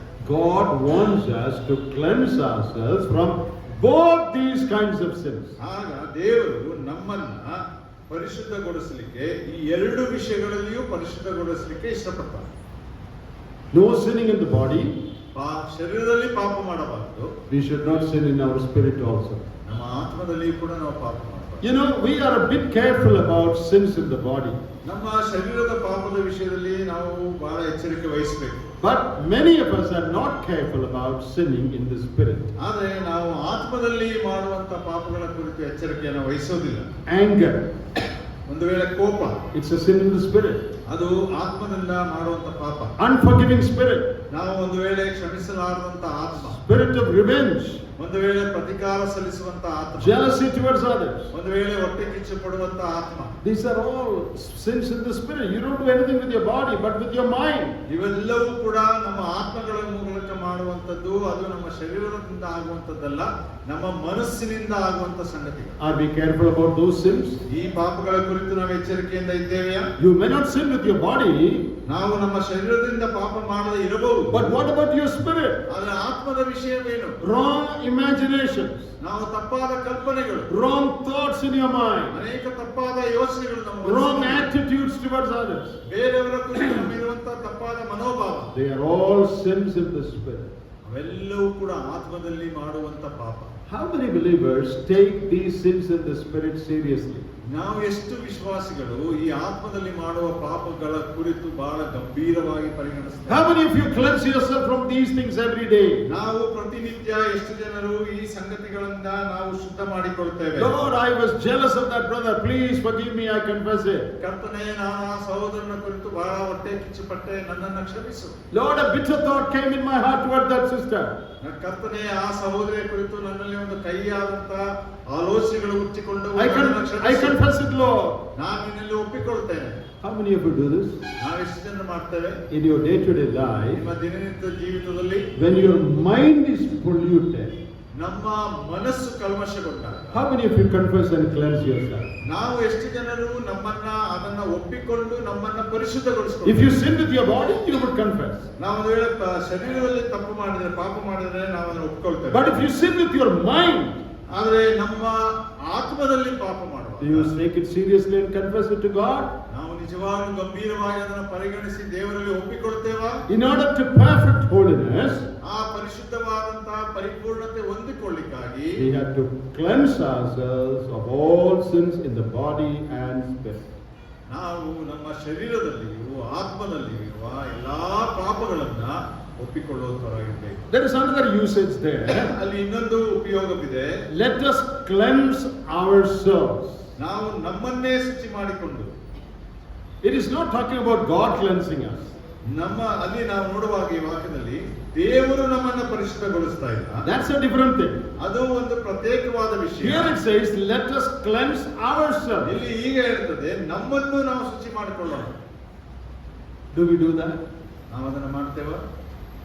In 1 John 3:3 we read, ನಾವು ಮೊದಲನೇ 3:3 ನೋಡ್ತೇವೆ. if we have the hope of the return of the Lord Jesus, ಒಂದು ವೇಳೆ ಕರ್ತನಾದ ಯೇಸು ಕ್ರಿಸ್ತನ ಬರೋಣದ ನಿರೀಕ್ಷೆ ನಿಮ್ಮಲ್ಲಿ ಇರುವುದಾದ್ರೆ, they should cleanse themselves, purify themselves. ನೀವು ನಿಮ್ಮನ್ನ ಶುದ್ಧ ಮಾಡಿಕೊಳ್ಳಬೇಕು. So who should purify? ಯಾರು ಶುದ್ಧ ಮಾಡಿಕೊಳ್ಳಬೇಕು? Not God. ದೇವರಲ್ಲ. I cleanse myself. ನಾನು ನನ್ನನ್ನೇ ಶುದ್ಧಪಡಿಸಿಕೊಳ್ಳಬೇಕು. See, in the process of living a holy life, we also have a part. ನಾವು ಆ ರೀತಿಯಾದಂತಹ ಪರಿಶುದ್ಧವಾದ ಜೀವಿತವನ್ನ ಜೀವಿಸುವಾಗ ನನಗೂ ನಿನಗೂ ಒಂದು ಪಾತ್ರವಿದೆ. Look at 1 John chapter 5 and verse 18. ಒಂದು ವೇಳೆ ಮೊದಲನೇ 5ನೇ ಅಧ್ಯಾಯ 18ನೇ ವಚನ ನೋಡೋಣ. We know that whoever is born of God does not sin, but he who has been born of God keeps himself, and the wicked one does not touch him. ದೇವರಿಂದ ಮೊದಲನೇ 5:18, ದೇವರಿಂದ ಹುಟ್ಟಿರುವವನು ಪಾಪ ಮಾಡುವವನಲ್ಲವೆಂಬುದು ನಮಗೆ ಗೊತ್ತದೆ. ದೇವರಿಂದ ಹುಟ್ಟಿದ ಆತನು ಅವನನ್ನು ಕಾಪಾಡುವನು, ಕೆಡುಕನು ಅವನನ್ನು ಹಿಡಿಯುವುದಿಲ್ಲ.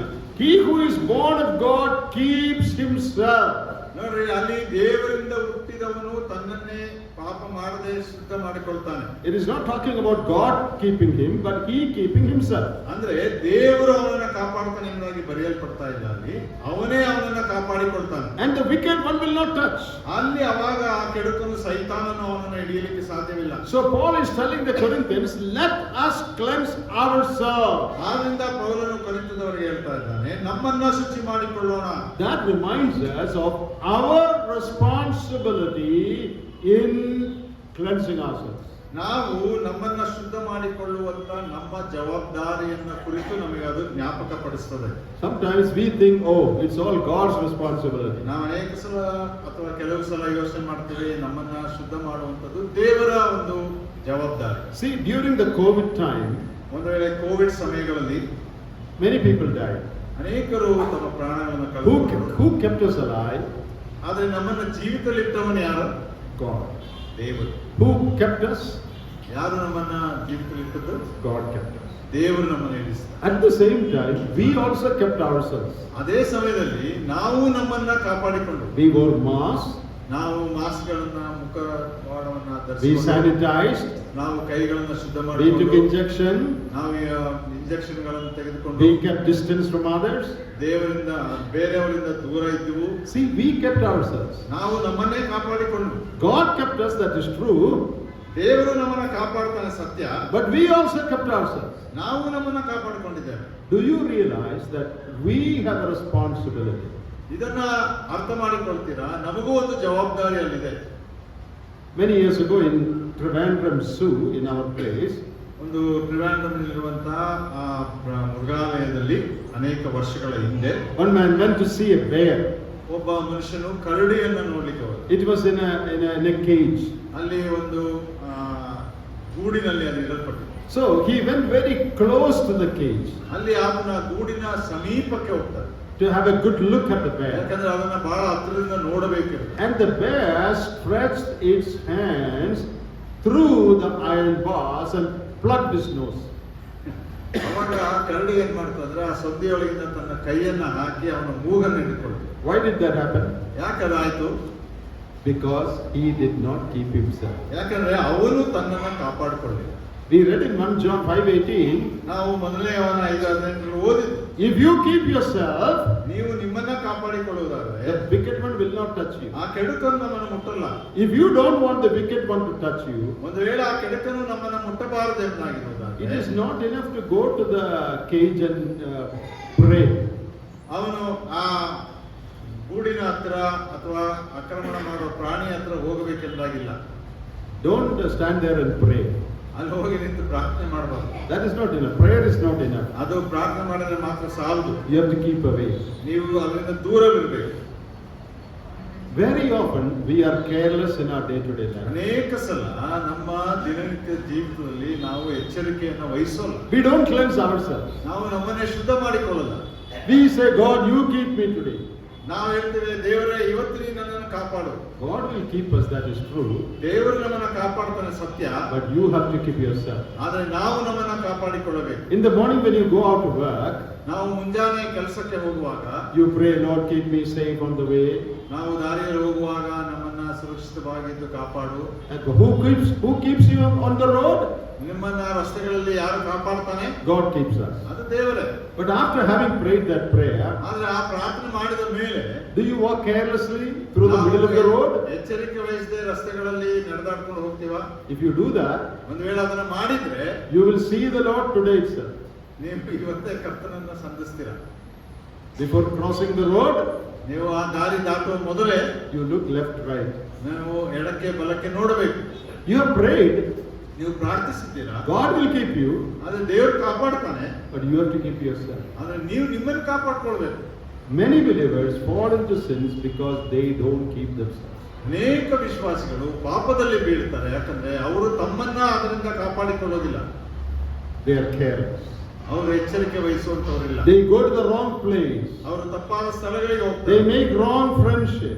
ಅವರು ತಪ್ಪಾದ ಸ್ನೇಹವನ್ನ ಮಾಡ್ತಾರೆ. They indulge in wrong conversation. ಅವರು ಅನೇಕ ತಪ್ಪಾದ ಸಂಭಾಷಣೆಗಳಲ್ಲಿ They ಸೇರಿಕೊಳ್ತಾರೆ. watch wrong things. ಅವರು ಅನೇಕ ತಪ್ಪಾದ ಸಂಗತಿಗಳನ್ನ ವೀಕ್ಷಿಸ್ತಾರೆ. And they fall into sin. ಅವರು ಪಾಪಕ್ಕೆ ಬೀಳುವಂತವರಾಗಿ. Who is responsible? God is responsible or we are responsible? ಇದಕ್ಕೆ ಯಾರು ಜವಾಬ್ದಾರಿ? ದೇವರು ಜವಾಬ್ದಾರಿಯೋ ಇಲ್ಲ ನಾವು ಜವಾಬ್ದಾರಿ? God is not responsible. ದೇವರು ಇದಕ್ಕೆ ಜವಾಬ್ದಾರಿ ಅಲ್ಲ. There's a story about a man who acted very carelessly. ಒಂದು ವೇಳೆ ಒಂದು ಕಥೆ ಇದೆ, ಒಬ್ಬ ಮನುಷ್ಯನು ಎಚ್ಚರಿಕೆ ವಹಿಸದೆ ಅವನ ಒಂದು ನಟನೆಯನ್ನ ಅಥವಾ ಅವನ ಒಂದು ಕಾರ್ಯವನ್ನು A man went out on his morning walk. ಆತನು ಮುಂಜಾನೆ ತನ್ನ ನಡ್ಕೊಂಡು ಹೋಗ್ತಾ ಇರ್ತಾನೆ. And he wandered into the forest area. ಅವಾಗ ಅವನು ಒಂದು ಕಾಡಿನ ಪ್ರದೇಶವನ್ನ ಪ್ರವೇಶಿಸ್ತಾನೆ. All his friends said, "Oh, don't go that way. There are lions there, animals there." ಅವಾಗ ಅವನ ಸ್ನೇಹಿತರೆಲ್ಲರೂ ಹೇಳಿದ್ರು, ಅಲ್ಲಿ ಹೋಗ್ಬೇಡ, ಅಲ್ಲಿ ಪ್ರಾಣಿಗಳುಂಟು, ಸಿಂಹ ಉಂಟು, ಹೀಗೆ. He said, "No, God will take care of me." ಆದ್ರೆ ಅವನ ಹೇಳಿದ, ಇಲ್ಲ ದೇವರು ನನ್ನ ಕಾಪಾಡ್ತಾನೆ. Foolishly, he wandered into the forest. ಮೂರ್ಖನಾಗಿ ಆತನು ಆ ಕಾಡನ್ನ ಪ್ರವೇಶಿಸ್ತಾನೆ. And a lion came. ಅವಾಗ ಒಂದು ಸಿಂಹ ಬರ್ತದೆ. And he was frightened. ಅವಾಗ ಅವನಿಗೆ ಭಯವಾಗ್ತದೆ. He said, "God, please help me." ಅವಾಗ ಆತನು ಹೇಳ್ತಾನೆ, ದೇವರೇ ದಯವಿಟ್ಟು ನನ್ನನ್ನ ಸಹಾಯ ಮಾಡಿ. You close the mouth of lion in Daniel's den. Please close his mouth also. ದಾನಿಯೇಲನ ಗುಹೆಯಲ್ಲಿ ಸಿಂಹದ ಬಾಯನ್ನ ಕಟ್ಟಿ ಹಾಕಿದ ಹಾಗೆ ಈ ಸಿಂಹದ ಬಾಯನ್ನ ಕಟ್ಟಿ ಹಾಕಿ. Then he saw a very strange thing. ಅವಾಗ ಒಂದು ಬಹಳ ಒಂದು ವಿಶೇಷವಾದ ಅಥವಾ ಆಶ್ಚರ್ಯ ಉಂಟು ಮಾಡುವಂತ ವಿಷಯವನ್ನು ನೋಡ್ತಾನೆ. The lion knelt down ಆ ಸಿಂಹ ಅವನ ಮುಂದೆ ಮೊಣಕಾಲು ಹೊತ್ತು and started praying. ಅದು ಪ್ರಾರ್ಥನೆ ಮಾಡ್ಲಿಕ್ಕೆ ಶುರು ಮಾಡಿದ. And he thought God changed his mind. ಅವಾಗ ಆ ಆಲೋಚನೆ ಅವನ ಮನಸ್ಸನ್ನು ಬದಲಾಯಿಸಿತು. Then he listened, what is the lion praying? ಅವಾಗ ಅವನು ಕೇಳಿಸ್ಕೊಂಡ ಈ ಸಿಂಹ ಏನ್ ಪ್ರಾರ್ಥನೆ ಮಾಡ್ತಾನೆ. Thank you Lord for the food you have given me. ಅದು ಪ್ರಾರ್ಥನೆ ಮಾಡಿದೆ, ಕರ್ತನೆ ಈ ಸಮಯದ ಆಹಾರ ಕೊಟ್ಟದಕ್ಕಾಗಿ ನಿಮಗೆ ಸ್ತೋತ್ರ. That's only a story. ಅದೊಂದು ಕಥೆ ಅಷ್ಟೇ. But many people get into trouble because they don't listen to what God says. ಅನೇಕರು ತೊಂದರೆಗಳಲ್ಲಿ ಸಿಕ್ಕಿ ಹಾಕೊಳ್ತಾರೆ, ಯಾಕಂದ್ರೆ ದೇವರು ಹೇಳುವುದನ್ನ ಅವರು ಕೇಳಿಸಿಕೊಳ್ಳುವುದಿಲ್ಲ. So cleanse yourself. ಅದನ್ನ ನಿಮ್ಮನ್ನು ಶುದ್ಧ ಮಾಡ್ಕೊಳ್ಳಿ. What you can do, God will not do. ನೀವೇನನ್ನ ಮಾಡಬೇಕು ಅದನ್ನ ದೇವರು ಮಾಡೋಲ್ಲ. What you cannot do, God will do. ನೀವೇನನ್ನ ಮಾಡ್ಲಿಕ್ಕೆ ಸಾಧ್ಯವಿಲ್ಲವೋ ಅದನ್ನ ದೇವರು ಮಾಡ್ತಾರೆ. A farmer has to get up in the morning, plow his land. ಒಂದು ವೇಳೆ ಒಬ್ಬ ರೈತನು ಮುಂಜಾನೆ ಎದ್ದು ಆ ನೆಲವನ್ನ ಗದ್ದೆಯನ್ನ ಹೂಳಬೇಕು. That God will not do. ಅದನ್ನ ದೇವರು ಮಾಡೋಲ್ಲ. If the farmer says, Lord, it's too cold today, I cannot get up, please send your Gabriel and Michael to plow my land, God will not do that. ಒಂದು ವೇಳೆ ನಾವು ಬೆಳಿಗ್ಗೆ ಎದ್ದು ತಂದೆ ಇವತ್ತು ಬಹಳ ಚಳಿ ಇದೆ, ನಮಗೆ ಎದ್ದೇಳಿಕ್ಕೆ ಆಗೋದಿಲ್ಲ, ಗಬ್ರಿಯಲನ್ನು ಮಿಕಾಯಲನ್ನು ಕಳಿಸಿ ಅದನ್ನು ಹೂಳಿಸು ಅಂತ ಹೇಳಿದ್ರೆ ದೇವರು ಮಾಡೋಲ್ಲ. God will not do that. ಅದನ್ನ ದೇವರು ಮಾಡೋಲ್ಲ. That is something you can do. ಅದನ್ನ ನೀವು ಮಾಡುವಂತ ಒಂದು ವಿಷಯ. But what you cannot do, God will do. ಅದನ್ನ ನೀವೇನು ಮಾಡಕ್ಕಾಗಲ್ಲ ಅದನ್ನ ದೇವರು ಮಾಡ್ತಾರೆ. Sending light and rain, that God will do. ಒಂದು ವೇಳೆ ಮಳೆಯನ್ನ ಅಥವಾ ಬೆಳಕನ್ನ ಕಳಿಸಿಕೊಡುವಂಥದ್ದು ದೇವರು ಕಳಿಸ್ಕೊಡ್ತಾರೆ. Your path, God's path. ದೇವರ ಒಂದು ಮಾರ್ಗ, ನಮ್ಮ ಒಂದು ಮಾರ್ಗ. Very often we don't do our part. ಅನೇಕ ಸಲ ನಮ್ಮ ಜವಾಬ್ದಾರಿಗಳನ್ನ ನಾವು We don't cleanse ourselves. ನಮ್ಮನ್ನೇ ನಾವು ಶುದ್ಧಗೊಳಿಸ್ಕೊಳ್ಳೋದು. We just say, God, you cleanse me. ನಾವು ಹೇಳ್ತೇವೆ ದೇವರೇ ನೀನನ್ನು ಶುದ್ಧಗೊಳಿಸು. Suppose you're watching TV. ಒಂದು ವೇಳೆ ನೀವು ಒಂದು ದೂರದರ್ಶನವನ್ನು ನೋಡ್ತಾ You ಇದ್ದೀರಾ, are watching news. ನೀವು ಅಲ್ಲಿ ನ್ಯೂಸ್ ಐಟಮ್ ಅನ್ನು ನೋಡ್ತಾ ಇದ್ದೀರಾ, News is over. ಅದು ಮುಗೀತದೆ. Next program is a film dance. ಅನಂತರ ಒಂದು ಚಲನಚಿತ್ರದ ಒಂದು ನಾಟ್ಯ ಬರ್ತದೆ. You know, watching that will defile your mind. ನಮಗೆ ಗೊತ್ತುಂಟು ಅದನ್ನು ನೋಡುವುದರಿಂದ ನನ್ನ ಮನಸ್ಸನ್ನು I ಅಶುದ್ಧಗೊಳಿಸುತ್ತದೆ. must not see that. ಅವಾಗ ನಾನು ಅದನ್ನು ಮಾಡಬಾರದು. So what should you do? ನಾವು ಅವಾಗ ಏನ್ ಮಾಡ್ಬೇಕು? When the news is over, what should you do? ಆ ವಾರ್ತೆ ಆದ ನಂತರ ನಾನು ಏನ್ ಮಾಡ್ಬೇಕು? Pray. Huh? ಪ್ರಾರ್ಥನೆ ಮಾಡ್ಬೇಕು. God, please send your angel to put off my TV. ಕರ್ತನೇ ಈ ಟಿವಿಯನ್ನ ದೂರದರ್ಶನವನ್ನು ಆಫ್ ಮಾಡ್ಲಿಕ್ಕೆ I don't want to see this. ಅದನ್ನ ನಾನು ನೋಡ್ಲಿಕ್ಕೆ ಇಷ್ಟಪಡಲ್ಲ. Will God send his angel? ದೇವರು ಆ ರೀತಿ ತನ್ನ ಆತ್ಮ ದೂತನನ್ನು ಕಳಿಸ್ತಾನ. God will say, the remote is in your hand, you switch it off. ದೇವರು ಹೇಳ್ತಾನೆ ನಿನ್ನ ಕೈಯಲ್ಲಿ ಅದರ ಒಂದು ನಿಯಂತ್ರಣವಿದೆ, ನೀನು ಅದನ್ನು ಆಫ್ ಮಾಡು. Many believers are sitting in front of the TV waiting for angel to put it off. ಅನೇಕರು ವಿಶ್ವಾಸಿಗಳು ದೂರದರ್ಶನ ಮುಂದೆ ಕೂತ್ಕೊಂಡು ಆ ದೂತನ ಬಂದು ಅದನ್ನು ಆರಿಸಲಿ ಎಂಬುದಾಗಿ ಕಾಯ್ತಾರೆ. Whole night they are sitting. What to do, brother? Angel did not come. ಇಡೀ ರಾತ್ರಿ ಕುತ್ಕೊಳ್ತಾರೆ. ಏನ್ ಮಾಡೋದು ಸಹೋದರರೇ? ದೇವದೂತ ಬರಲೇ ಇಲ್ಲ. Angel will not come. ದೇವದೂತ ಬರಲ್ಲ. You put it off. ನಾವು ಅದನ್ನ ಆರಿಸಬೇಕು. I hope you understood. ನಾನು ನೀವನ್ನ ಅರ್ಥ ಮಾಡ್ಕೊಂಡಿದ್ದೀರಾ? At the tomb of Lazarus, ಆ ಲಾಜರನ ಸಮಾಧಿಯ Jesus went to the tomb ಕರ್ತನಾದ ಯೇಸು ಕ್ರಿಸ್ತನು ಆ ಸಮಾಧಿಯ ಬಳಿ ಹೋದನು and said, "Move this stone." ಆತನು ಹೇಳಿದ್ದೇನೆಂದ್ರೆ ಈ ಕಲ್ಲನ್ನು ಉರುಳಿಸಿರಿ. Jesus, can't you move the stone? ಕರ್ತನೇ ಯೇಸು ಕ್ರಿಸ್ತನೇ, ನಿನಗೆ ಅದನ್ನ ತೆಗಿಲಿಕ್ಕಾಗಲ್ವಾ? You are going to raise the dead man. You can move the stone. ನೀನು ಒಂದು ವೇಳೆ ಸತ್ತಂತ ಲಾಜರನ್ನು ಎಬ್ಬಿಸ್ತಾ ಇದ್ದೀಯ, ಆ ಕಲ್ಲನ್ನು ಉರುಳಿಸಬಹುದು ಸುಲಭವಾಗಿ. Jesus says, ಯೇಸು ಸ್ವಾಮಿ ಹೇಳ್ತಾನೆ, I will not. ನಾನು ಮಾಡಲ್ಲ. Moving the stone, you can do. ಯಾಕಂದ್ರೆ ಆ ಕಲ್ಲನ್ನ ಉರುಳಿಸುವಂತದ್ದು ನೀವು ಮಾಡಬೇಕು. That you do. ಅದನ್ನ ನೀವು ಮಾಡಬೇಕು. Raising the dead, you cannot do. That I will do. ನಾವು ಸತ್ತವನ್ನ ಎಬ್ಬಿಸುವುದನ್ನ ನೀವು ಮಾಡ್ಲಿಕ್ಕೆ ಸಾಧ್ಯವಿಲ್ಲ, ನಾನು ಮಾಡ್ಲಿಕ್ಕೆ ಸಾಧ್ಯ, ನಾನು ಮಾಡ್ತೇನೆ. This is a great principle. ಇದು ಒಂದು ದೊಡ್ಡ ಸಿದ್ಧಾಂತ. So, dear brothers and sisters, ಆದ್ರಿಂದ ಪ್ರಿಯ ಸಹೋದರ ಸಹೋದರಿಯರೇ, we have a great responsibility in every day of our life to keep ourselves pure. ನಮ್ಮ ದಿನನಿತ್ಯದ ಜೀವಿತದಲ್ಲಿ ನಮಗೊಂದು ದೊಡ್ಡ ಜವಾಬ್ದಾರಿ ಇದೆ. ಏನಂದ್ರೆ ನಾವು ನಮ್ಮನ್ನ ಪರಿಶುದ್ಧರಾಗಿ ಕಾಪಾಡಿಕೊಳ್ಬೇಕು. Stop reading the wrong things. ತಪ್ಪಾದ ಸಂಗತಿಗಳನ್ನ ಓದೋದನ್ನ ನಿಲ್ಲಿಸ್ರಿ. Stop looking at wrong things on your phone. ನಿಮ್ಮ ಮೊಬೈಲ್ಗಳಲ್ಲಿ ಅಥವಾ ಫೋನ್ಗಳಲ್ಲಿ ತಪ್ಪಾದ ವಿಷಯಗಳನ್ನ ನೋಡುವುದನ್ನ ನಿಲ್ಲಿಸ್ರಿ. Stop going to wrong places and friendship. ತಪ್ಪಾದ ಸ್ಥಳಗಳಿಗೆ ಮತ್ತು ಸ್ನೇಹದ ಕೂಟಗಳಿಗೆ ಹೋಗುವುದನ್ನ ನಿಲ್ಲಿಸ್ರಿ. Then you will be kept safe. ಅವಾಗ ನಿಮ್ಮನ್ನ ಸುರಕ್ಷಿತವಾಗಿ ಇಡಲ್ಪಡ್ತೀರಿ. God will keep you. ದೇವರು ನಿಮ್ಮನ್ನ ಕಾಪಾಡ್ತಾನೆ. You should keep yourself. ನಮ್ಮನ್ನು ನಾವು ಕಾಪಾಡ್ತೀವಿ. So what is the message that came to us tonight? ಈ ರಾತ್ರಿ ನಮಗೆ ಬಂದಂತ ಸಂದೇಶವೇನು? We are holy. ನಾವು ಪರಿಶುದ್ಧರು. But in our day-to-day life, ಆದ್ರೆ ನಮ್ಮ ದಿನನಿತ್ಯದ ಜೀವಿತದಲ್ಲಿ we have to perfect holiness. ನಾವು ಪರಿಪೂರ್ಣತೆಯ ಮಟ್ಟಿಗೆ ಹೋಗ್ಬೇಕು ಆ ಪರಿಶುದ್ಧತೆ. May God bless these words. ದೇವರ ಈ ವಾಕ್ಯಗಳನ್ನು ಆಶೀರ್ವದಿಸಲಿ.